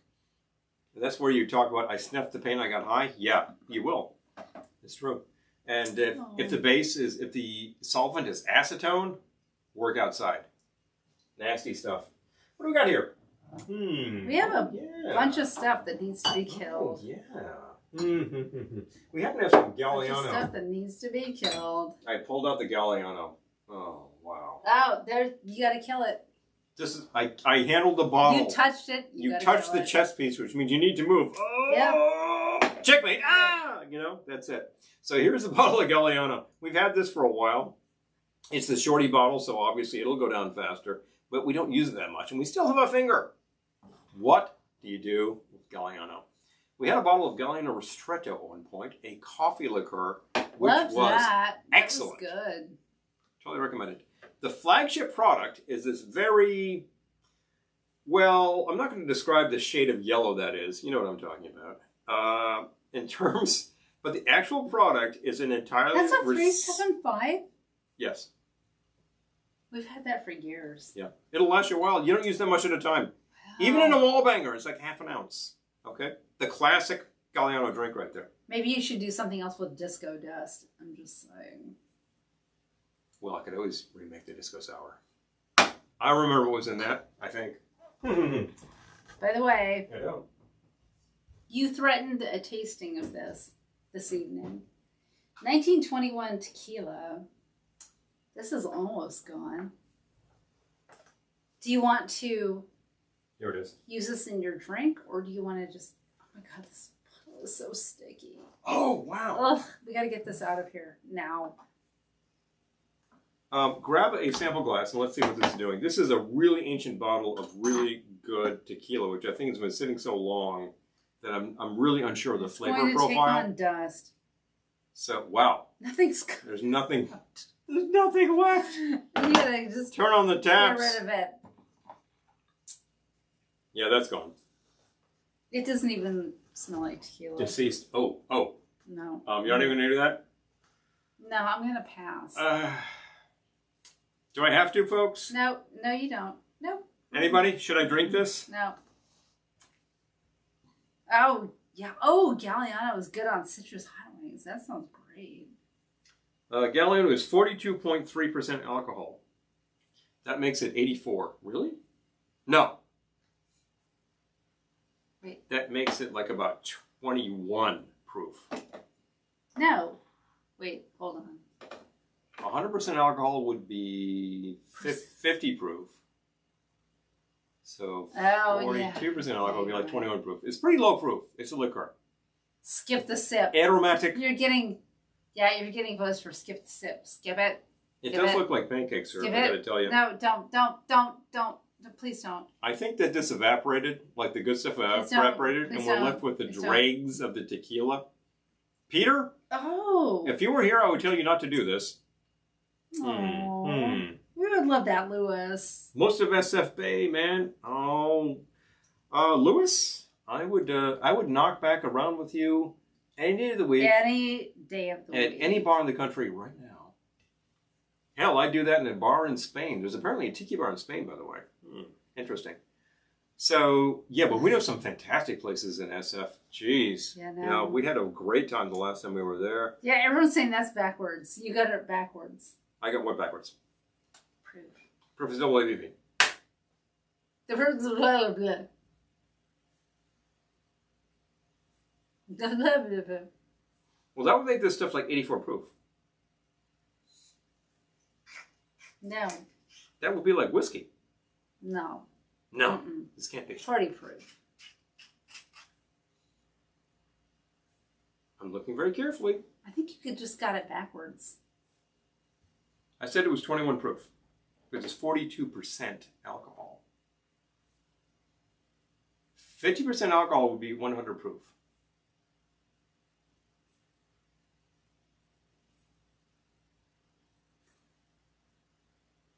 You're confusing me. Proof is double ABV, Lori says. So it's 84. Okay. Thank you. Well, that's actually interesting because Thank that you, means this Lori. is the same as this stuff. I hear math stuff and I get confused, but I'm like, no, that's wrong. You're right, because this bounty is 40 proof. It's 40%, which Yes. makes it 80 proof. Right. Thank you. So Galliano is Thank a high you for proof putting stuff. that into words for me. Yeah, I could have sworn that this stuff was liqueur proof, but nope. If you take a shot of that, you're taking a shot of whiskey. Okay. Oh, I'm scared of that. Okay. But anyway, yeah, We got a lot of alcohol. Right. Thank you, Steve. We really appreciate that. So Seller's Brunch, we're going to do it. That's a really good idea. He got I it love backwards. ideas. Yeah, I could do that because we've been doing Happens. a lot of stuff. I had to truck into the big city Happens. yesterday to clear out my desk, and you had to truck in Tuesday to go to a lesson. No. And over the last week, we painted, and then we're wrangling a gas stove. Finally got installed today. There's a lot going on. There's a lot going I can be forgiven for stuff. I'll even be forgiven for taking a sip of this stuff. Ugh. No. Is it done? Get rid of it. Ugh. Gone. Move it along. Move the Dregs Bar along. All I have to say is drink the tequila before you get to the dregs, because Oh wait, otherwise was that it the evaporates. tequila or was that the? That was the tequila. Oh. It's 1921. The good stuff. Even the good stuff will go to hell if it's exposed to too much air. Oxygenation is the enemy of such things. Well, I need a good base on this so I can proceed. And what do we have that Galliano. might play well with Galliano? I'm game. All right. We have a bunch of spiced rum back there. I have a nice actual measure. We have another tequila here, which is hot. Tequila. We have this chili caliente tequila. This is a chili infused tequila. It's very good. That. Very good. You could try that. That might be okay. Okay. The thing is, I was about to remake the disco sour. Oh, the disco sour. The disco sour, of course, is a play on the pisco sour, and I am going to go and retrieve the pisco because we can do that. Wait, Wait, what? that's not a drug. It might be by now. Okay, well, Mm-hmm. you do you, but We'll make it up, boo. I feel like we're outside the spirit of the Dregs Bar. Spirit, get it? Ah. Anyway, catching up on comments. I know. I feel like a week from, I don't know, should we do Sunday or Saturday? Saturday seems More brunchy to you? more brunchy. It does. It does. Maybe we'll do Saturday. Maybe we'll do that. We can try it. That's fun. So It's we have from a bottle of Saturday. Capel Pisco. This is a highly It's not a respectable Pisco. drag. But in any commercial bar in the States right now that has a bottle of this, they'd say, well, you're Drag. getting low. This is kind of draggy. So I am actually going to Draggy. do this according to what I did years ago. All right. The Disco Sour. A shot of Pisco. No, boy. 1.5 ounces. I'm worried about this. I'm worried about it, but I'm writing it down. It's a really good base, actually. I happen to like Pisco. If you've never tried it, go to your local watering hole that happens to have a good selection of liqueurs. Ask for a Pisco Sour. And if the guy's And like, watch them say, well, you know, look it up. The guy can make it. It's not that hard. All right. What else are you doing? 1/2 ounce of Galliano. Hopefully Galliano's still okay. Galliano should be just fine. I think so. So Okay. switching down to the 1 ounce side so I can find a measurable 1/2 ounce. There we go. Okay. 3/4 ounce of lemon. I think our lemon is awfully low, but it's a drag, so I'm going to kill it. All right, so I'm going to add a little lime to even that out. Don't quote me, folks. Okay, what else? Is that it? A splash of simple syrup. Well, we have that, and it's out there. And it's not a drag, so Yeah, that's okay. again, Paul's not playing by the rules this evening. I know. He's a rebel. He's Rebel Dottie. Oh, yeah. Okay, so Lorraine's saying Saturdays are Aaron's housework day. Okay. I'll bear that in mind. Yeah, we gotta do... Hi, Gary. We gotta do a day when people can watch. Maybe Sunday. I'm thinking Sunday. Sunday's fun. Sunday fun day, right? Thinking we might do Sunday for our Peter Sellers Day. Not this coming Sunday. Sounds like fun. From Sunday. We got this cocktail glass. I have a very respectable. Wait, what 5 have you ounce done? cocktail What glass. have I missed? What have I missed? Splash of simple syrup. That's it? Let's see if I have any bitters in there. Nope. That's it. All right. I originally said sugar rim. So far we have 1.5 ounces of Pisco, 1/2 ounce Galliano, Yep. 3/4 of an ounce fresh lemon juice, and a dash of simple syrup.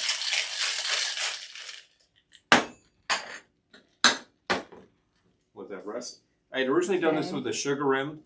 That's a fair amount of work right now, so I'm not going to do that. But if you decide to do this, you can certainly do that. And I recommend it like a powdered, so it'll stick nicely. Or put some sticky stuff on there so it'll stick to big sugar crystals, because that's a good idea. You could do a glitter rim. I'm just saying. Originally, I had said gold flake garnish because we happened to have it at the time. Well, we got plenty of sparkle over here. We'll make this work. You could do a glitter disco rim. sour, absolutely, You positively. are truly committed to this idea. Don't get this wrong. Has to have disco dust. So we're going to do it.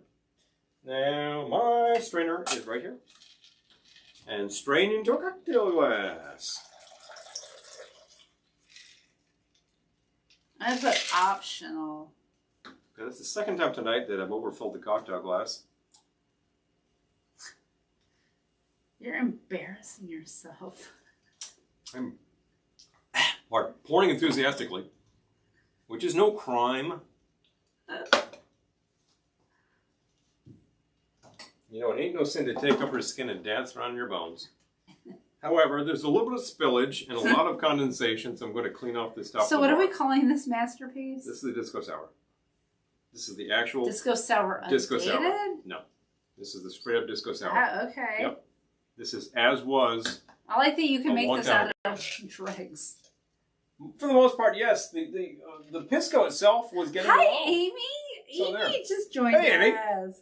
Hey, Amy, I sent her a call. Oh, Sandra's asking, what should I bring? Okay, Sunday is certainly more brunchy. Okay, we've got a lot of votes for Sunday, so Sunday. Sunday it is. Okay. Sunday it is. Sunday we can do the red snapper, aka the Bloody Mary. So yeah, people love that. All right. I'm not a big fan of Bloody I'll Marys. create an event for this. But you have what you want anytime you want it, and we will certainly. I'll create an event. We can certainly as hell do the mimosas.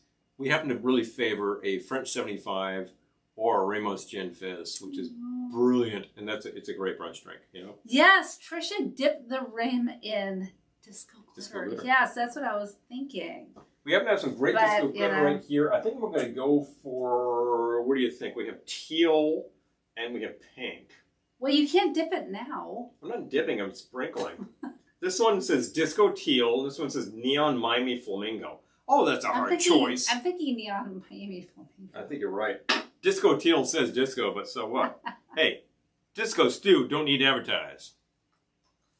So, here we go with a sprinkling of the neon Miami flamingo. Good grief, we've got Miami Vice happening in my drink right now. Look, How appropriate. And it's all bunchy. It is pretty bunchy. I've got a slick having on top of my drink. That's appropriate too. I miss being able to go to... Oh, hi, Hugo. Hey, Hugo. See you. You're great, Trek. Thank you. Well, the Comment on the color. the 8-track cartridge is highly appropriate in this context. Certainly, we're talking the disco sour.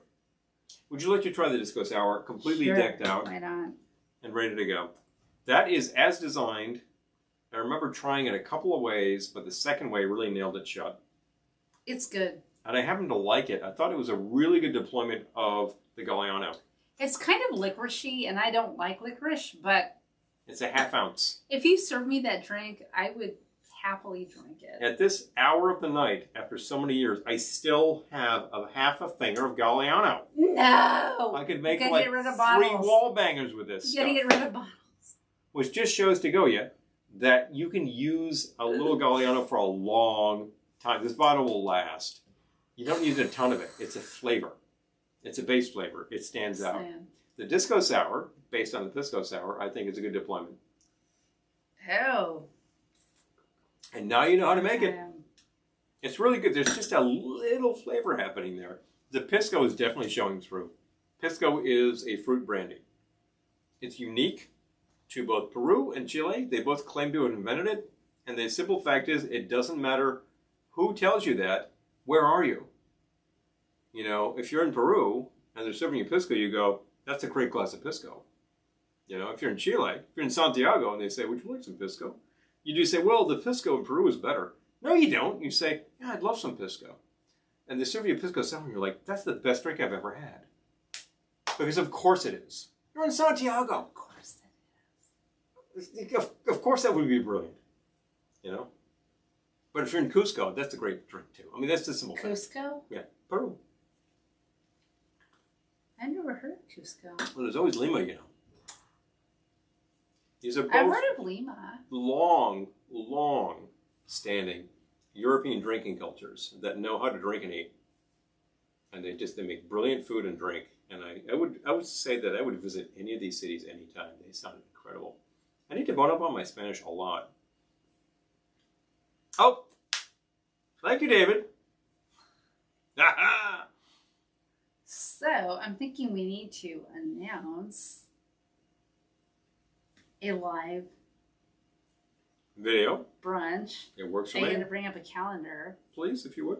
to make sure I don't screw up the date.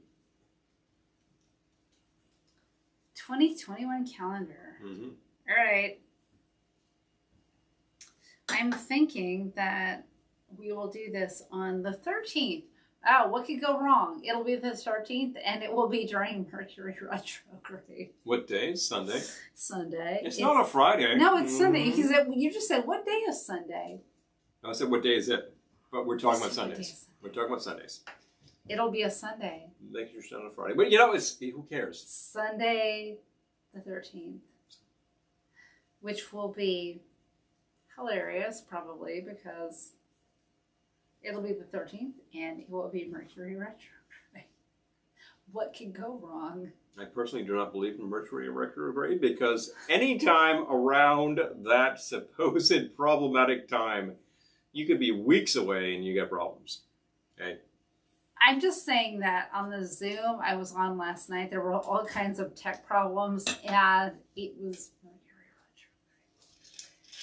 Oh, Trish is asking, will this be a cooking segment? Well, we It certainly will probably could, you know. be, you know what? It will probably be a cooking before the fact and sharing the cooking with you segment.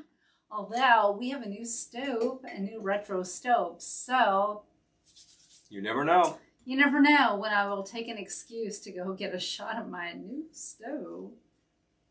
It's a really great appliance that we should have bought a long time ago. That's all I have to say. Because our old stove Was was tragic. burning up. But No good. and if anyone is in the area and wants a free stove, our old stove is in the driveway with a free sign on it. So, it's yours if you want to collect the I wasn't thinking money. that anybody watching would be that interested, but I will say the following. As an operational stove, it works. If you want a second stove for any reason, it would be perfectly fine. Or if you want to collect the money from the scrap metal, If you simply want to recycle all the steel, which is a hot go commodity get it. right now, Go get it. with unprecedented prices for building materials, take it on my driveway. Go get it. It's yours. I'm not getting the recycle value out of this sucker. Just get out of my driveway. Come with your and pickup. Come with your trailer or your pickup and get it out of here. if you don't, we'll have to pay some. If you go and profit on this, Oh my gosh. good for you. Oh, Dan says, can we see the stove? Did you take a picture? I did not. Not We yet. will take a picture and post it. We'll get it to you. You want to go out and take a picture now? We could do that. It's not a big deal. Oh my gosh, Doug. Paul kept making the cooking with gas joke when the guys here To the were installers. setting it up today, and they didn't get it at all. They're just kind of like, you're cooking with gas. And Paul's like, yeah, I'm cooking with gas. And they're like, cooking with gas. I said, do you ever say that to customers and they And they're don't get like, it? nope. Yeah, they didn't get it. Go get a picture. You know, it was a good couple of guys. We called them to. They You were had nice already guys. figured out who they were. Nice guys. We called him today, and the guy was just totally flustered and whatnot. And he's just like, "Oh, I don't know if I can be there by then." And they're like, and thought he was going to be hours late. He was early. He totally Peter, I overestimates love the amount of idea time it the takes to do Sunday's these things. playlist. That's a great idea. Can you go grab a picture of the stove? Mm-hmm. Well, I Do certainly it. could. Elizabeth has seen it. Oh, thank you, Elizabeth. I have appliance list. I'm into my new stove. Exit stage left. Right, Paul's gonna go get a picture of the stove in the driveway. Second stove. We Oh, left in the it. driveway? Wait, hold on. Which stove do you want? The old stove, right? Hold on. Oh, the new stove. I've got the. Well, no, you get a picture. My phone's powering this broadcast. Yeah, it Oh, the new stove. Yeah, what new stove? I thought you wanted a picture of the old stove.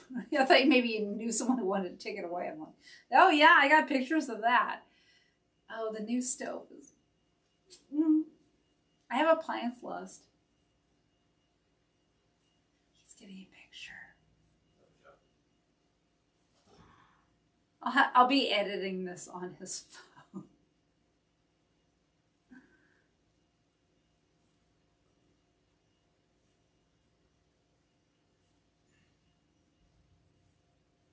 Where are you? I'm taking pictures of the stove. Oh, he's doing the influencer thing. He's got to get high. He's got to get low. If only we were getting that sweet, sweet influencer money. Did you get a good picture? I can't filter it on my phone because I don't have the, my phone is powering this broadcast, so I can't use my software. It's slightly crooked, but I can probably correct Oh, it. no one cares if it's crooked. I know. There, I straightened it. Mm-hmm. Oh, Trish is asking, what is a good retro brunch menu? Definitely Eggs Benedict. Oh, yeah. I do that every time I can.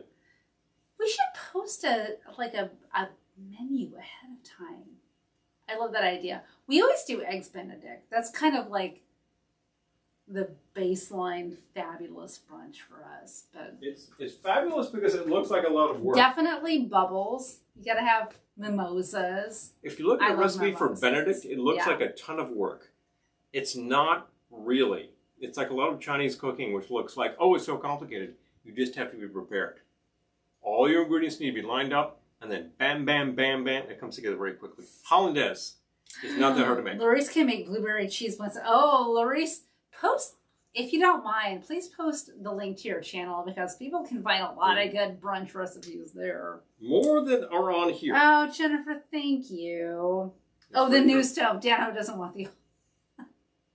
Yeah. It doesn't make for a pretty picture of the old It doesn't. stove. The No, new it's the Hi, big old stove is a big Dad. nothing. He is carefully. He did carefully compose that photo. Mm-hmm. All right, Please. the poaching tips. So, Larice, do you have a really good recipe for Hollandaise? I use the one that is out of the McCall's Cookbook 1963. We can post it. Which is simple enough and works for me. It is simple. And ultimately, if you have everything lined up, it's really easy to do. It doesn't take that much We time. can scan Hollandaise it. is one of those cooking We can 101 scan it. things that you need to know how to make, like a white sauce. Well, the white sauce is boring, Ooh, but I would Hollandaise is love fun. that. But if you have a better Hollandaise that really punches it up, that's better than I can do. And I'm glad because you're the chef extraordinaire. I just dabble. I just make weird vintage recipes. There's that factor too. But everybody should be able to make a good Hollandaise because Exactly. Benedict is like you fry up a slice of Taylor ham, you put her in an English Oh, muffin, Taylor. you throw a poached on top, and then you throw in Taylor. Hollandaise, and then a little bit of the hot stuff. Bang! Oh! Anthony DiMartini says our friend Jim's Kitchen just did an Eggs Benedict burrito. That sounds brilliant. Okay, Jim's Kitchen on YouTube. Okay. Check that out. And Elizabeth says, Retro style quiche Lorraine is always nice. Oh, Yes. Quiche Lorraine. Yes. That's a fun thing. There are some classics out there. Oh How my about, gosh. Wait, hold on. Hmm?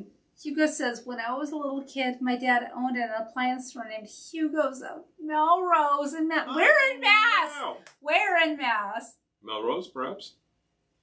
That's like the other Melrose place. I love that concept, though. Well, where's It's marvelous. Melrose? In Massachusetts. Well, we can find out pretty easily. His grandparents lived in Massachusetts. They live in Malden. You can figure out what that is in 10 seconds. I love that so much. And Malden, of course, was That's proximate so awesome. to Saugus, which, of course, is where you have the Wait, fabulous... Kevin's asking, where's the photo? We need that photo. I'm not giving it up. You're not getting it out of me, you screws. No, I'm going to give it to you. Here we go. Boom. Airdrop that, baby. Not the phone. If you go to our Instagram, I posted a story of it today with kind of a halo on it. So I'm just saying. Velveteen Lounge on Instagram.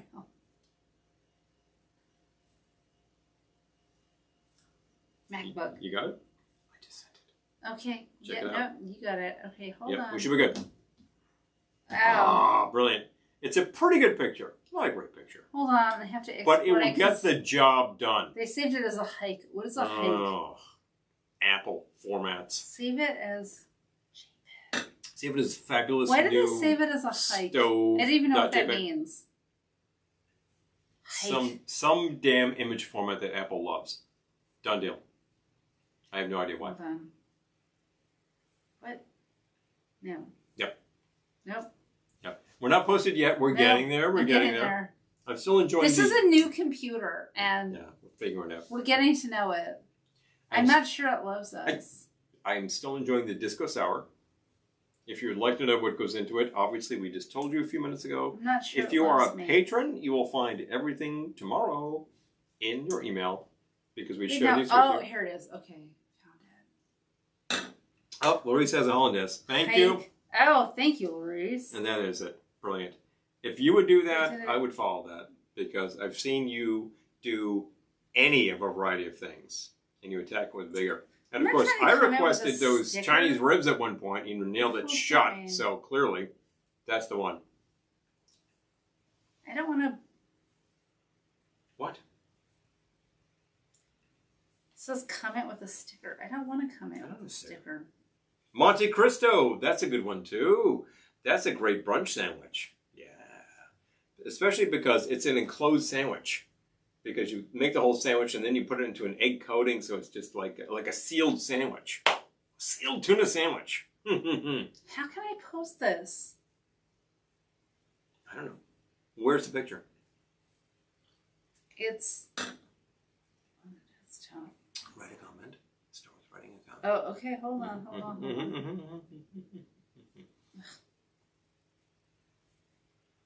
How much I hate this. We're getting there, folks. How much do we No hate that? worries. We try Right. things, so How you much don't do have we hate to. it? Okay. Post a comment. What? I'm trying. I can't get out of this. Comment. I'm just gonna hold on. Go to the comment area and just kick it. I tried that. Didn't work. Well, I guess we're kind of screwed, folks. Hold on. Just trying. Good thing I have the dregs of a drink over Just here. trying. Just We've trying. been trying to Okay. kill all of these Hold on. dregs, and obviously Hold we're on. halfway Okay, through, here. and we See, didn't I'm back. succeed. Okay. So what does that mean? So here's me posting a comment. Needs more ice. Mm-hmm.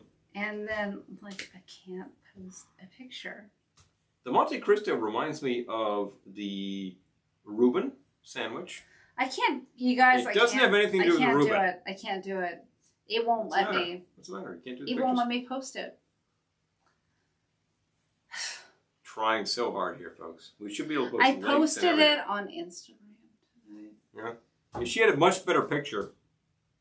And it was all sparkling and stuff. Check Instagram. You'll find all sorts of cool stuff about this gas range, which is so many light years, speaking of your Star Wars, Star Trek references, above what we had, that it is ludicrous. Why did we live with the old for so long? I'm embarrassed We to say. hate ourselves. We hate ourselves. There we go. That's it. We're terrible. So, But I will tell you, I'm not done making drinks. But when we're done here, I will post a picture because it won't let me post. It will let me post a sticker. You can throw a comment in there. And it will let me post.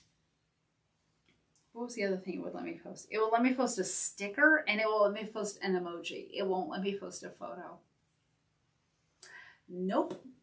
So you no can, photo for you. You can throw about 1,000 pictures of Pikachu in there, but you can't post a picture of your new range. Hugo says Malden, Mass. Oh wait, Melrose, Mass. Near Malden. So I just love Kowloon's. Oh yeah. Kowloon. Kowloon is one of the gems of the United States. You know, yes. It's really the jewel in the crown on the East Coast for tiki stuff. But frankly, you've got a few places in the States right now that are still holding the torch old school. That is one. Trader Vic's Oakland is one. Actually, Emeryville. Trader Vic's Atlanta is one. And who else is from that vintage that is just kicking it really, really hard? Still. Jeez. We have Lee's Hawaiian Islander in Lyndhurst, New Jersey. Is actually kind of a big place for what it is. It's more of a neighborhood joint than a palace, but it's great. There used to be some really unbelievable places in New Jersey that are unfortunately closed. I think Devin could speak to that. Lee's Hawaiian Islander, let's see. Closed right now. Yeah. Being about 9:50 on a Thursday, I'm not surprised. Usually they would be open later, but it's right now. I'm just looking. Mm-hmm. It doesn't seem to be permanently closed, which would be good. That would be good.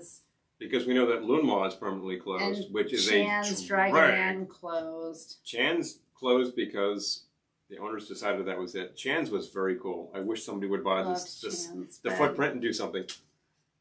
There's always Jade Island on Staten Island. When I win the Powerball, all of these places will live. You know? I know.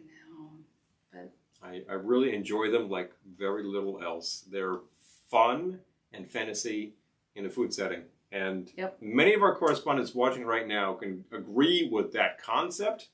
And some of them do it on video every week on YouTube. And I will say power to every one of you. Whatever your idea Jade is, Island is still open. I mean, it's not open at this moment, but it is. Jade Island? Generally open. Here, big secret. Jade Island is the only remaining old school New York City tiki. That's it. Tonga Room. Oh, Dan, I think a friend of ours just went to Tonga Room. But let me check. Let's check Tonga.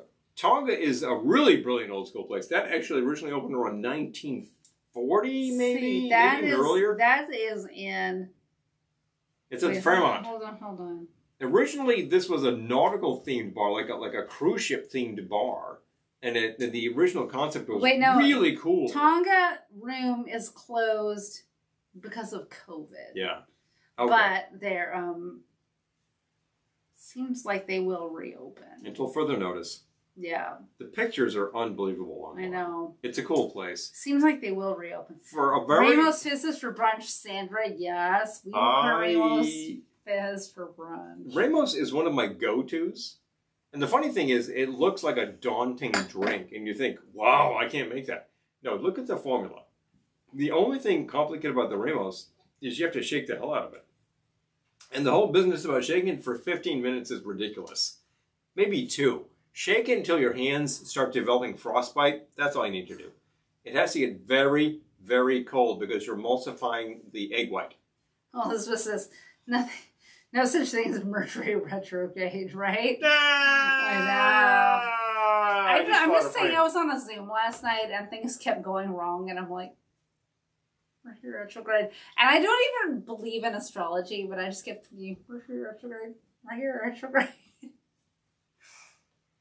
The science nerd in me says that the actions of the planets will not have a lot of effect on you when they are billions of miles away. I'm with you. I'm a science gal. All the way, but I was still like, Mercury. Now, obviously, our actual solar unit is trillions of miles away, and it affects you greatly. If you go out in the sun, it's going to really start hurting your skin. That's kind of true. because solar radiation is for real and for serious. If you go into space, astronauts are like coated with everything for protection. It's a lot more than SPF 100, but on the planet right here with a whole layer to protect you, you need to be a little less paranoid, but a little more paranoid than you might think. Protection is good. Hi, Lisa. Radiation is real. Oh, Lunois. Oh, man. We sung the praises of that place so long because... I love Lunois so much. I was so depressed when I found out they were... They hit it in a way that a lot of old school joints don't really. And I will actually give a big shout out to the owner, Chris Pandolfo, who... Yes. I think he just really lost the will to do that. And I really wished I had better financing because I would say, here's a blank check, make this happen, I don't care. Oh, Fifth Dimension, Larice. Oh, so good. I think if Joe McDonough were watching, he'd say, ditto. I love them 12 ways from Wednesday. Those people are great. Doug says, Harbor Freight sells an air-powered paint shaker that would take the labor out of a drink ocean. That's a good idea. I tell you, shake, shake, shake. Shake, shake, shake. Shake your cocktail. Shake your cocktail. Shake, shake, shake. Shake, shake, shake. And Ramos, I just shake for 2 minutes flat, and then I'm done. That's all you need. It gets it plenty fizzy. It's this huge layer of foam on top of your drink. Great. Gin Fizz. From Nolan's. It's in that fridge. What do you need? Something light. What would bite? Yep. Right. Right. Shake I don't want to shake up another cocktail because it's late. Well, we haven't had a lavender lemonade. Oh, that's good. Interesting. But what we happen else to have a dark cider. We happen to have... Give me that other Doc's. I think it's colder. All right. Not true, but it's fun. All right. We happen to have a non-alcoholic beer as well. Let's do another little something. I need a something. Light drink. It's almost 10. We're still going, so we're going to mix for you because we're still here. Thank you so much for everybody who's dropped recipes in there. Larice, we were talking about Hollandaise. I thought you might drop one in. It's not that hard, Lisa, is it? I have not let myself completely take that in because we love Lenoir so much. So it hurts the heart. Yeah, it really hurts the heart. We saw the announcement earlier this year. As of January, it was still viable. Hold on. I know, right? Sandra's saying May 29th through June 22nd. Yep. Earl says when they do flare radiation studies, they have to compensate for the sun. Okay. Devin's saying, what would be your go-to cocktail if you were in a secret society? Margarita. Mine would be a margarita. Is that your safe word? Margarita. I'm thinking that in a secret society, your go-to cocktail would be, thank you, sir, may I have another? But that sounds a little patriarchal, and I can't support that. So I will say, as much as... I was about to make that, but... As much as I have been through college years, and I have experienced, fraternity hijinks, and their go-to cocktail seems to have been the cheapest beer they could find. And some of our relations may tell you about some pretty cheap beer hijinks. I think that a good fraternity secret cocktail would be something with some very old scotch and some hot stuff. That sounds awful. Maybe I won't do that. So, maybe something, what else would you do? That sounds awful. What would be a good cocktail for a secret society? Champagne cocktail. I know. Well, we will have champagne tomorrow because we always buy that on Friday. All right, amending that. We don't have anything tonight for champagne. We have sparkling cider, which is awesome. Which is not champagne. Doc's Draft. It's not champagne. It's not champagne. All right. It's sparkling cider. It's very good sparkling cider. I'm going to do this because I think this will be good. Okay, try it out. Let's kill it. I need a glass. I'm going to amend that and say the secret drink, secret word is swordfish. The secret drink is the Ward 8. The password is? The Ward 8 is a pretty good place to go. Look that up. You will not be disappointed. Okay. That's actually a great frat drink. I'm taking very 1920s kind of thing. So. You gotta get... You need a shaker or a glass? No, just a glass. Okay, which glass do you need?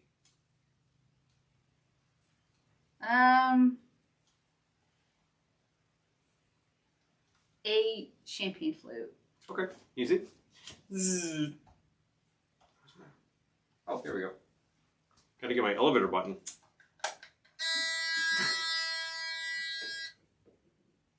I don't think elevators actually make that sound, but thank you. All right. I had a button. So let's see how much There you go.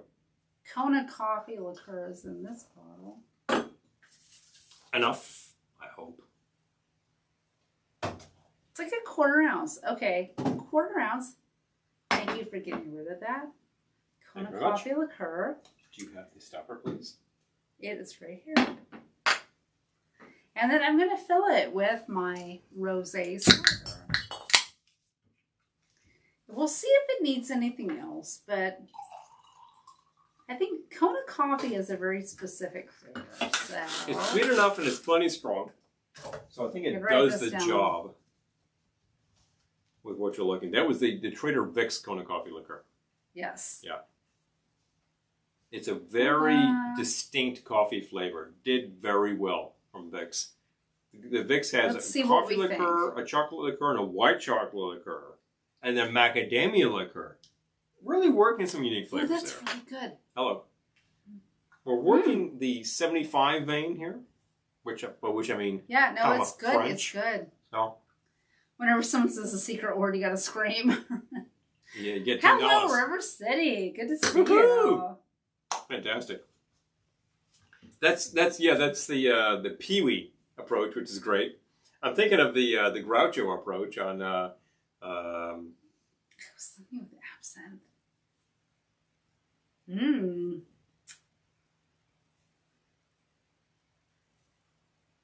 absinthe. What? We Hold on. don't own an absinthe, so we cannot literally do that. But we have Of plenty of absinthe. absinthe substitute, so we could do that. We've already worked with Galliano, Ew. which is in the family. Doug says, I remember seeing area monitors react to the sun when the shadows aligned like Stonehenge. What? Beep, What? beep, beep, beep. That's a little fun at the Atom plant, I gotta tell you.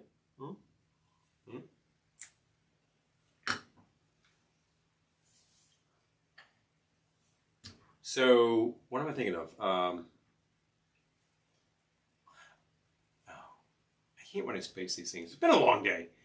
The show that Groucho Marx actually helmed in the 1950s. Oh, the one You with Bet the Your Life? duck. You Bet Your Life. Thank you. I The remember. one with the duck. You remember the duck. The duck From was the duck. the duck was the secret word. If you remember Yeah. the secret word, then you get $10. Now, $10 circa 1952 was actually a pretty good chunk of change. So that sounded a lot better than it does now. You'd be like, oh, $10 bucks. $10. I'm like, oh, here. Oh, Yeah, take it. I can buy a slice of pizza. But back in the day, it was okay. You Bet Your Life is hilarious because they shot the thing with like 9 cameras to catch all of the reactions. Oh, yeah. And they just kept shooting and shooting because, like, you know, Groucho The insisted people in the that audience all look like my grandmother. They do. And the guest stars are all over the place, and Groucho just insists on ad-libbing, so he's hilarious without being X-rated. And it works. It's a great combination. The show ran for easily 10 years and another 3 years on People radio. loved it. It's a funny show. So you can see a ton of that. It was shot on film, so it's easily archived. It's like watching the Jackie Whenever Gleason someone show. says a secret word, you gotta scream. Right. Oh no, River City. River City says. I got that wrong. Okay, River City. Yep.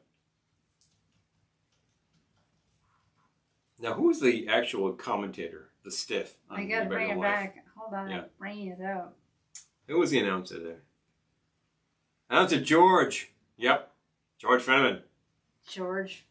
So what's the secret word tonight, George? Oh, the secret word tonight, Groucho, We should have a is secret word Chevrolet. in all of these. You know? And I thought the secret word was DeSoto. No, that's the sponsor of the show. Thank you, Bam. I know. I gotta post a better picture of it. I We're can getting there. figure out how to post a picture because I suck. But if you're on our Instagram, I did post a picture too. Guess what, folks? She does not suck. And this is the first day the stove has actually been operational. So we're getting there. We've never actually cooked anything on it yet. No. But All thank you, burners. I appreciate All that. burners have been Yes, lit. Groucho. Yeah. Groucho Aw. is some kind of genius that I just can't describe. He was brilliant in ways that I will probably eventually figure out. I will say that he was everything from the Marx Brothers pictures, actually from vaudeville, through the Marx Brothers pictures, through radio, through television, and eventually he ended up playing a character named God in a film called Skidoo, which is so so gonzo that you can't imagine how stupid that could possibly be. But it was directed by Otto Preminger. So I just say, see all of this. No, I think I understand Groucho. Oh, Groucho is brilliant. No, I think I get it though. Yes. I think I can analyze Groucho's popularity. I think he was pithy without being mean. Yeah. He didn't put people down so much as he had a lot of fun with language. He was a wise guy, a wise guy's wise guy. Right. Yeah, he was pithy, but he was never mean. Of the Marx Brothers, I always appreciate, and possibly my favorite, is actually... Lisa says, Emmy Award-winning show.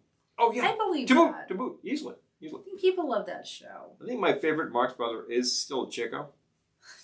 Not Chico. Not Chico and the Man. Chico. It's just the thing. And the simple fact is that Marx Brother realized that if he didn't want to get beat up as a Jewish American, he wanted to actually pretend to be Italian. So he put on that accent. And it's a fantastic burlesque. And he is so Dada that I really appreciate it. And he works well with Groucho. Chico. He works well with Groucho. The whole business with the contract. You can't have fooled me. You know what I'm talking about. We're not at Christmas yet, but we will be soon enough. Yep. Woo! Sanity Claus. There ain't no Santa Claus. There ain't no Sanity Claus. Oh, man. Great stuff. We've moved on from Beverly. We're still doing the Dregs Bar back here. We're gonna do a brunch live video on June 13th. So please don't not show up. Please don't not show up. Please do show up. Do and don't not show up. I just said do on the air. That's really a problem. Uh-oh. Facebook jail. Facebook's gonna get to me. You said do. Well, I'm just going to say that we are actually here for the Dregs Bar. That's all I want to say to you. That's all I want to say to you. I'm listening. I'm just saying that the simple fact is that this is not an ordinary episode. This is the Jerry Lewis Telethon. We will not stop until all these dregs have been consumed. Oh, no. So we're going to be here for hours, folks. I'm going to start loosening the tie. It's a little hot on stage here. Won't you please give... We could go really crazy. They say who's found in bed. Nudge, nudge, wink, wink. Yuck! Single word dregs. Yes. And you know, kid, sometimes a cigar is just a cigar. If Tom was still watching, I'd say, bingo. Big fun. What do we got back here? I'm actually totally devoid of drink. We got a lot of spiced rum back there. During the prohibition, that's a terrible thing. I'm just saying, there's a lot of spiced rum. What can I kill in one finger? Gee, that's kind of nice.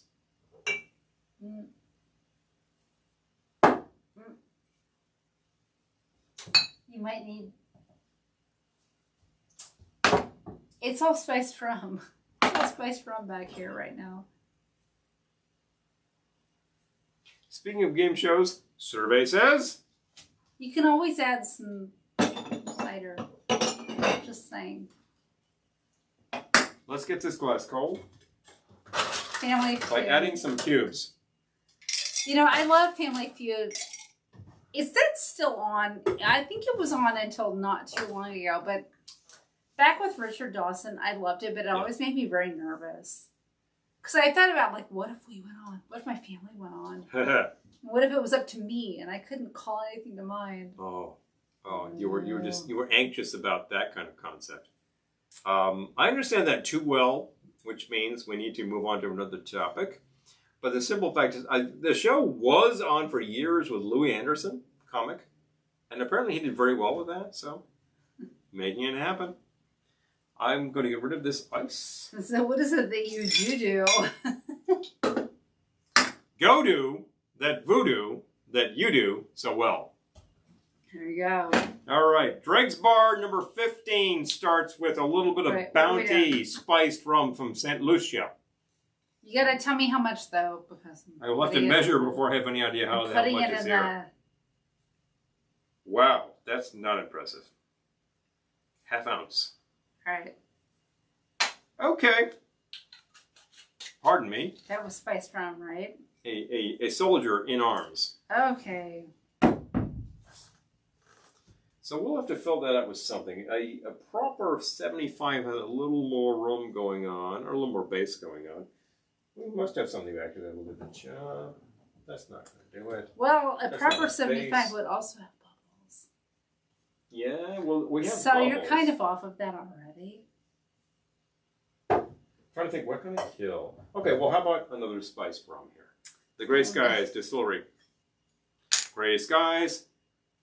Shining on me. No. No. Why? Why not? No, why not? What? I can kill it. You've already got a half ounce of spiced rum in there. So? You're not... There's more spiced rum. Do you? Do you? Well, what would you suggest otherwise? Because there's at least an ounce and a half in there. It's going to be very spiced rum forward. Spiced rum. Spiced rum forward.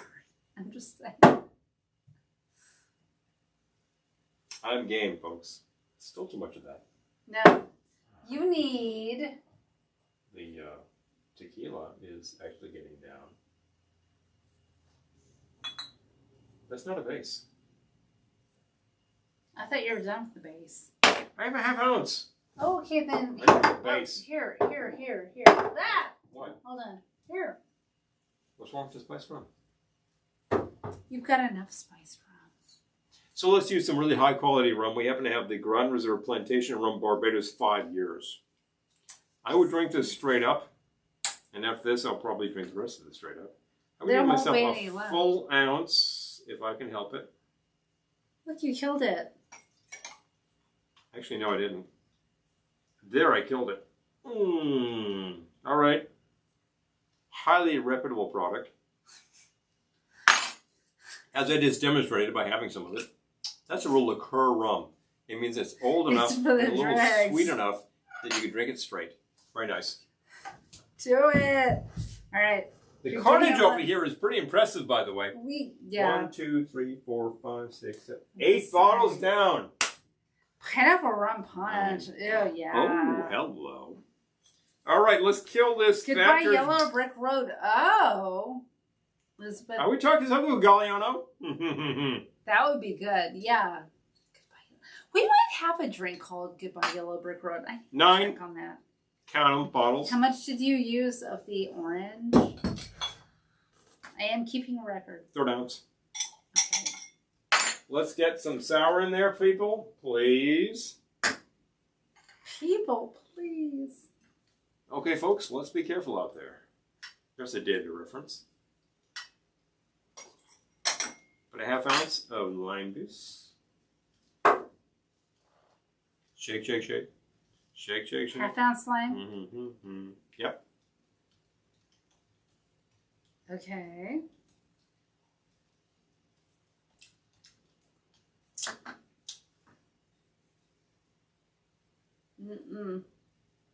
I shouldn't do it. That would be too sweet. Don't do it. Yeah, I could kill another bottle, but I'm not going to do it right now. Maybe next time. But you know what I could do? I have a very limited amount of these cranberry bitters from the year 1. Oh. A dropper worth. Okay. I should throw a cube in there, though. Yep. This is getting a little warm. So I want to, like, cool it down, please. If you want some bubbles, you got some right there. Oh, I'll take those bubbles, thank you very much. Because as is, it's a pretty good little sour, but it's small, which is not going to impress or satisfy anybody. So why don't you find some fizz to top that off with? That's my question. Why don't you do that? Because we haven't got there yet. But you just went to the fridge and found that split of champagne, and you said, "Oh, I could use that." I wish we had champagne. We happen to have a highly reputable cider, locally made, Doc's Draft Rosé. It's really nice stuff. It will work very well for the purpose. A well-made cider is a little dry and very fizzy. Right, Hard cider, that is. And only slightly alcoholic. I think this is about 12%. No, 6%. Hello. Oh, okay. This is as strong as a beer. That's it. I got it down. For the record. More dregs. Right. Try that out. See how you like it. I bet you'll like it. We aim to please. Oh, that's good. That's really good. I love what we do with dregs. It's delicious. All right. Do you remember the Dregs Bar in, what was it, Caddyshack, where he's just like, the rest of the drinks, pours them all together? Like spalling smells. Well, if you don't, oh, we did. So bad. We did a video based on Caddyshack. We could have done that tonight, one shot of everything, and it would have been horrible, but we didn't do that. We're trying to make some fun, Yes, Hill Street drinks Blues. for you. Yeah. That is Hill Street Blues. Michael Conrad, as I recall, as the chief. Michael Conrad? Oh. He was doing the roll call. Is that his name? Oh, yeah, Michael Conrad. Every week he did the roll call, and he just name checked everything, this, that, the other people. Chaz, we repainted our living room. So we found, when we were clearing the room, a bunch of almost empty bottles. So this is the Dregs Bar. We're finishing off almost empty bottles. The Dregs Bar. And you can see how it's going. The Dregs Bar sounds like your ship is decrepit and it's sinking. So you Our decide, ship is a little decrepit. and you decide to sink it. So there you are going down with the ship, and you're like, final martini. You know, Ring-a-ding-ding. That's right. That idea. River City. I know. Chaz, I think more than most people, you could sink a ship in your pool and make it look incredible. So I love that idea. Yeah, you know, the sinking ship. Coder has to go down with the more martini or Manhattan cocktail. That kind of thing. So I can't even describe how cool that would be. I want to post a picture of our new stove here, and I can't. We tried. It won't let me. Tried. So it's in there. I posted it in our Instagram story, and I'll post it here after we log off. Oh, 9 bottles just this hour. More or less. I think we had 10 bottles total. Errol says the shot of everything is Matt Dillon, usually squeezed from the Ooh, they give me cramps. Oh, that's bad. You know. That is bad. If you visit but we're laughing. So that's the good news. If you visit the lounge at any point in time, you're like, could you make me a Dregs drink? I will advise you very carefully of what we might or might not do. Chaz says, try ice the pool with the sinking ship on it. Oh, please. Love it. I love dry ice. Love it. It is so brilliant. I made a drink with dry ice about 10 years ago, which is great. It's a really good drink. Oh, no. But I do not normally have dry ice. Hugo says, I was in a place in Portland, Maine, 20 years ago, and they used to give drunks the beer mat dredge for free. Oh, God. Wow. We're really getting to the bottom of the barrel here. Yeah. I hope not to get there. This reminds me of stories of the 19th century where you would have like beer or beer dregs or the bottom of the keg or a shot of benzene for 5 cents. I mean, whatever you had. I'm not drinking cleaning fluid for 5 cents. That's really Are you thinking about shoe polish on your bald spot? Shoe polish on your bald spot was a trick during the dry spell in the Soviet Union when they decided, well, we're going to dry out the country. It's Russia. It's a huge, huge piece of territory. You're not going to do anything of the sort, you bunch of morons. So that didn't work. Good People try. would actually grab shoe polish. You shave a patch on the top of your head, apply shoe polish, put the hat on, and go for a walk. And you get high. That is... And you get high. pretty cheap. There are some pretty cheap highs out there. Most of them were tried during American Prohibition. Canadian Prohibition existed as well, by the way. And they did not work very well. Thank you, Lewis. Oh, Just saying. I gotta post a picture when we log off here, because if you're not on Instagram, you're missing our stove. And if you're not yet on Instagram, well, it's free. You can check it out. You can check out a lot of content we're posting up there, including Glendora's show. I know. It doesn't get enough views. We really tried, but Instagram is not a very friendly venue. No, I think Glendora just belongs on Netflix or Hulu. There. I said or it. Amazon Prime. There are places for it. There are places Glendora for all of this. So Glendora needs a bigger audience. she really does, because, man, she works hard. I think I work hard. Netflix, She works hard. Hulu, Prime, But Apple TV, Apple HBO. TV even? One of these things? I'm just saying. No. Pluto. Who else do we have? Pluto. Here? I think there is Hugo. Pluto. All of these venues are trying very hard to be the thing. Yep. And some of them will be the thing, so who knows? Exactly. It's like, that's life.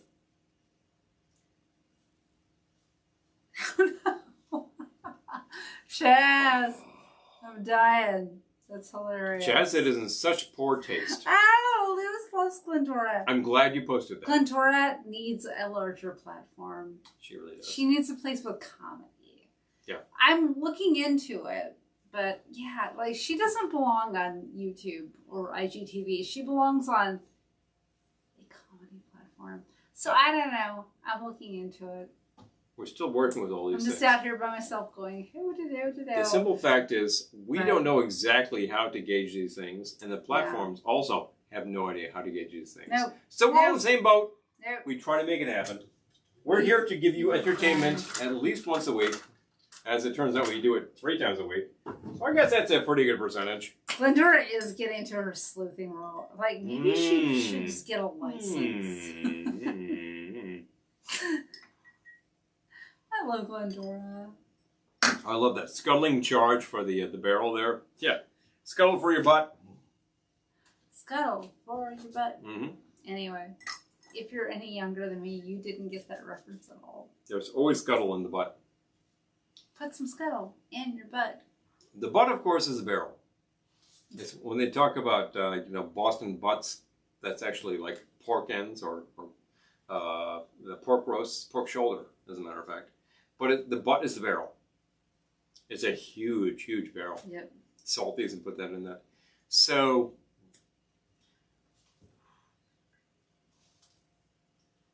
is it time? Oh, with Neil and I. Oh. If we're talking about, I am very, very high right now. With Neil and I. I love Neil and I. We actually Mars, thank you. saw that years ago as a couple. A long, long time ago. As a couple. Really enjoyed it. I didn't see it solo. That's weird that you said I as saw a that couple. with this I'm one just over here. saying. It's one of our early videos, as a matter of fact. And I'd heard of it, and I said, oh, let's check it out. It's a great drunk movie. I mean, Withnell is just a lush. He does dangerous things, not good. And the I character, I think it was Gabriel Byrne, as a matter of fact, but I could be wrong. He withstands all of this stuff, and finally he just has to give up. But they do just crazy things. And then there's this whole scene where they're with this like Jamaican guy, and Withnell's like, I'm very, very high right now. You know, it's too much. It's the whole thing about the late 60s, driving around in a Rolls. It's a lot of fun.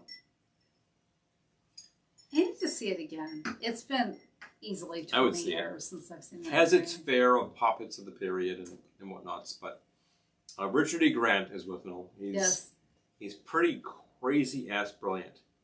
There's also something called How to Get Ahead in Advertising from him, which is highly recommended. Completely gonzo. Wow, but both those pictures, that make a good double bill. The way that Pink Flamingos and The Female in Trouble makes a great double bill. Yeah. And I just named 4 gonzo pictures that could occupy your weekend and make you go, what? So you could check that out. We're talking about the Dregs. Well, that's not exactly the Dregs of cinema, although John Waters, I think he wears that badge of honor proudly. He works in such things as some people work in oils. We've been working down the Dregs Bar. We got down to 1, 2, 3, 4, 5, 6, 7 bottles from an original. It does look clearer than it did. Originally, this was 17. We still have work to do. So 10 bottles down. That's awesome. We have work. We did not. Count them. Look at the carnage. Wow. It's a lot of bottles. I gotta take a picture of that. And I will post a picture of the stove. The stove is brilliant. But it is part of what we're doing here. I feel like we need to log off while we still the paint job are presentable. The paint job was a real labor of love. Oh my gosh, look at that red paint job. But I love it. Oh my god. The way that I thought I probably would. I'm insanely high. Mars, yes.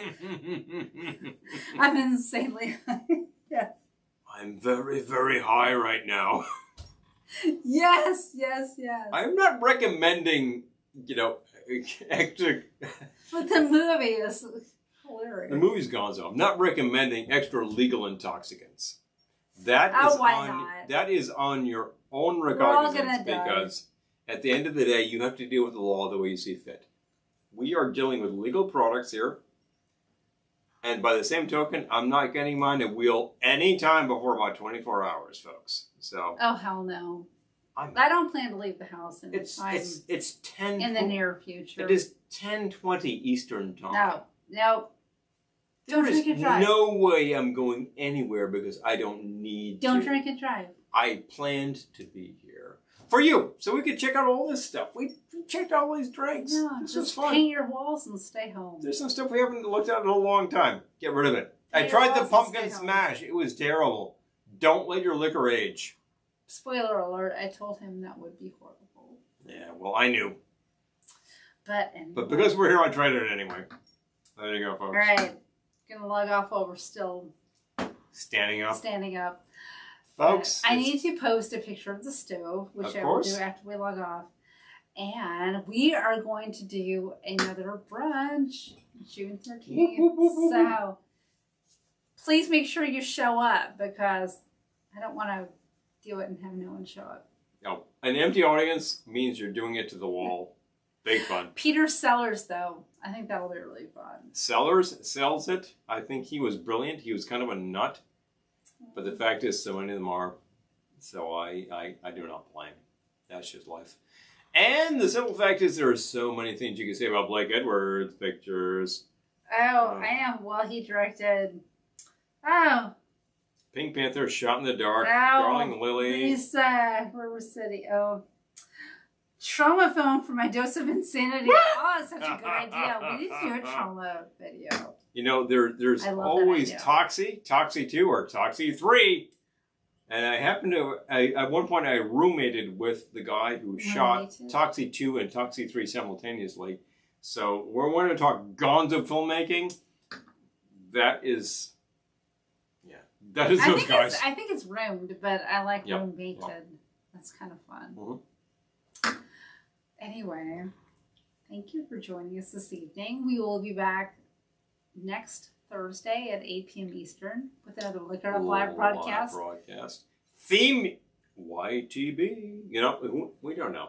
We'll find out something. We'll post it for you. Check here back on the socials. You'll find out what's going on. But the 13th, that following Sunday, we will be here with a live brunch video. Whoop, whoop. That always results in a lot of bottles of bubbles for us. Bubbles are good because they're pretty light. Yep. And they're pretty good. There's a lot of great Prosecco out there. I really favor Prosecco. But anyway, thank you for visiting the Velveteen Lounge Kitchen. I can't get over the fact that this room is red. It's been a long time coming. We took a long time to come to this conclusion and finally said, that's it.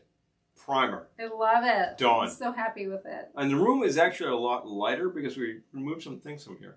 So we're going to recreate it piece by piece. We got some love for trauma, by the way. Trauma? Yeah. Jeez.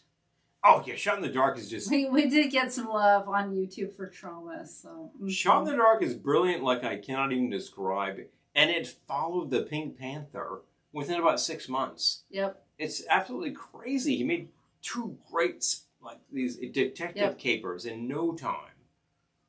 You got our work cut out. I got to think at the end of the day, Blake Edwards is a unique kind of genius for that material. He does it so well that I would recommend almost any of these things. We still have yet to see the motion picture Gun, based on Peter Gunn, but I really want to see that because the score is so good. Well, now we have an incentive. Got to check that out. So many good things. We'd like to find them and tell you about them. I know. I want to stay here all night, but, you know. Well, eventually you got to get back to work, folks. I know. I've been up since 6:30 this morning. So I got to go to bed. 5:30 for me. Big anyway. Big fun. Thank you for joining us this evening, and we will see you a week from today. Contributing many things to this. We saw some great recipes dropping in from people who do these things. Great ideas. Somebody actually suggested, would you do something about Peter Sellers? Now we got a theme. Now we're doing it. For real? Doing it. Big fun. But we would. Oh, Lisa's asking what time is the brunch. We usually do these things at noon. Yeah. So noon on, I'm going to write it down. Mm-hmm. Noon on. The 13th. June 13th. Trying to write it. Noon. Not noob. On June. Hey, look, none of these people are noobs. Noon on June 13th. I'm just saying, they've seen this stuff. Noon on June 13th. Okay, it's official. On June 13th. Oh. Well, that's some kind of fun. I did this weird video thing on my phone. Yeah, well, that might happen. That's kind of stuff. So join us on that date at that bat time. Noon, June 13th. We will have plenty of bubbles because bubbles actually makes for fun drinks. There was a suggestion for some Ramos Gin Fizz, which is brilliant, and I would do that in a second. Wait, hold on. So I might do that. Bam says Vegas in Space, the best trauma movie. Okay. I love it from the title. And Shannon says Blake Edwards is... Richard Diamond. Yeah. You know something? I think that, Richard Diamond, Private Detective, definitely made it to TV. Mm-hmm. Featuring Harry O. What's his name? David Jansen. David Jansen was Richard Diamond. And the simple fact is, but the radio show. Yeah, Richard Diamond, the TV show, is kind of like a precursor to Harry O.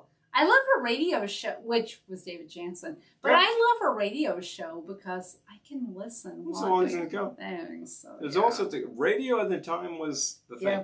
All sorts of great things happened. That's such a great call.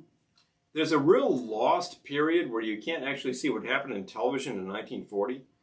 And fun things happened. Yeah. But it took a long, long time. Radio is better documented. 9 a.m. Western. Yep. Yes, 9 a.m. Western. Oh, yeah. Sorry. So you folks... Noon Eastern. Sorry. Noon Eastern? We choose this time because we think that if you're on the East Coast, you're ready for brunch. If you're on the West Coast, you might be inspired to wake up and do it. And 9 is not too crazy. I know, it's hard. I don't like to do a 9 a.m. Eastern because on the West Coast, that's 6 a.m. is hard. You're not waking up at 6 a.m. on Sunday. I wouldn't. I'm not doing it. I don't expect you to. No. But 9 is reasonable and customary. And if you have any suggestions for drinks, we will take them in stride. I actually think that a Bloody Mary is perfectly reasonable. A French 75 is the way I like to go. And a Ramos Gin Fizz is just brunch personified. We are getting suggestions on YouTube. So, love it. Let's check it out, folks. I'm going to take a... Liquid Sky! Oh, final bid for Gonzo Cinema. That is crazy. Great soundtrack, too. I took a screenshot, so I got your suggestions. I actually really love the idea of Liquid Sky. That's such a crazy-ass picture. Fun. Yep. All right. Well, folks. All right, we got to... All right, that's it. I suddenly smell paint fumes again. If I work any further, the town is going to combine and say, you guys got to cut it out. Oh, sorry. Okay, we're out. Sorry, folks. That's it. But it has been so awesome to see you for 2.5 hours. Thank you for joining us. Anybody who was really here fun. the whole time, you have fortitude. And please mark your calendars, June 13th at noon Eastern. We will be here. We will be square. We will actually show you a little bit of fun about Peter Sellers' pictures. The man was kind of a nut, and that appeals to us. We should post a menu ahead of time. We will. You will be able to Yes. make these drinks too, if you choose to. We will keep them reasonable. I don't want you to buy 15 ingredients to make a drink when 4 would do. Or 2 would do. Or 3 would do. 2. Let's be reasonable. Yep. You don't need to go crazy. This is, you know, it is. Oh, Hitchhiker's Guide to the Galaxy. Oh, man. Yeah, that was a popular radio That's a show good idea. before it was a TV show. And of course, it was a 4-part trilogy. Figure that one out. But 4-part trilogy. it really was. I'm not making that up. No, I know. The author is a wise guy, but that's life. I read the first part of it. It's pretty hilarious. We gotta get on that one too. People all the time are asking us, "Can you make a pan-galactic gargle blaster?" Like, And they gotta say, it's not a thing. if you can make me the Venusian Trimodon, then I'd be glad to make that for you. But if you can't get Maybe you need to make that. if you can't get that for me, then it's going to be a bit difficult. Might need to make that too. I'm just saying. We could try things. There are attempts. Yay! Okay, good. We've got some. Oh wait, Lolita drinks using children's beverages. Oh! Oh, that's hilarious. Oh, you're so bad. You're so bad. But a children's beverage could be orange juice. That would be a mimosa. Jeez, think about Or it. Shirley Temple, you know? Mhm. Just saying. That's a hilarious idea. All right, well, we gotta log off. Just in case you think I'm not standing still. We gotta log off. I'm just All saying. right, fine. That's it. All right. You've heard everything we need to say here. Folks, I'm so pleased you could join us tonight. It's been awesome. Thank you. Stand to stern. Great ideas. Anytime. Going all down the drum. Same bat time, same bat channel next week. We killed the Dregs down to about half capacity. All right. Some things are really We'll get down. through them. We'll make it happen. Make it happen. Anytime you have any ideas, send them to us. You want to know about any of these shows? Please questions. June 13th, noon Eastern. We're always we're always on the air on Thursdays or Wednesdays after a point. We get back to Wednesdays. We will get back to Wednesdays eventually, but plan on Thursdays for the time being. Fridays for the normal VLK content. And Mondays for Glenn's content on Instagram. Yes. Yep. A lot of fun stuff happening here. We just produce every weekend. The occasional live music video, who knows? But thank you again for joining us here. As always, we will see you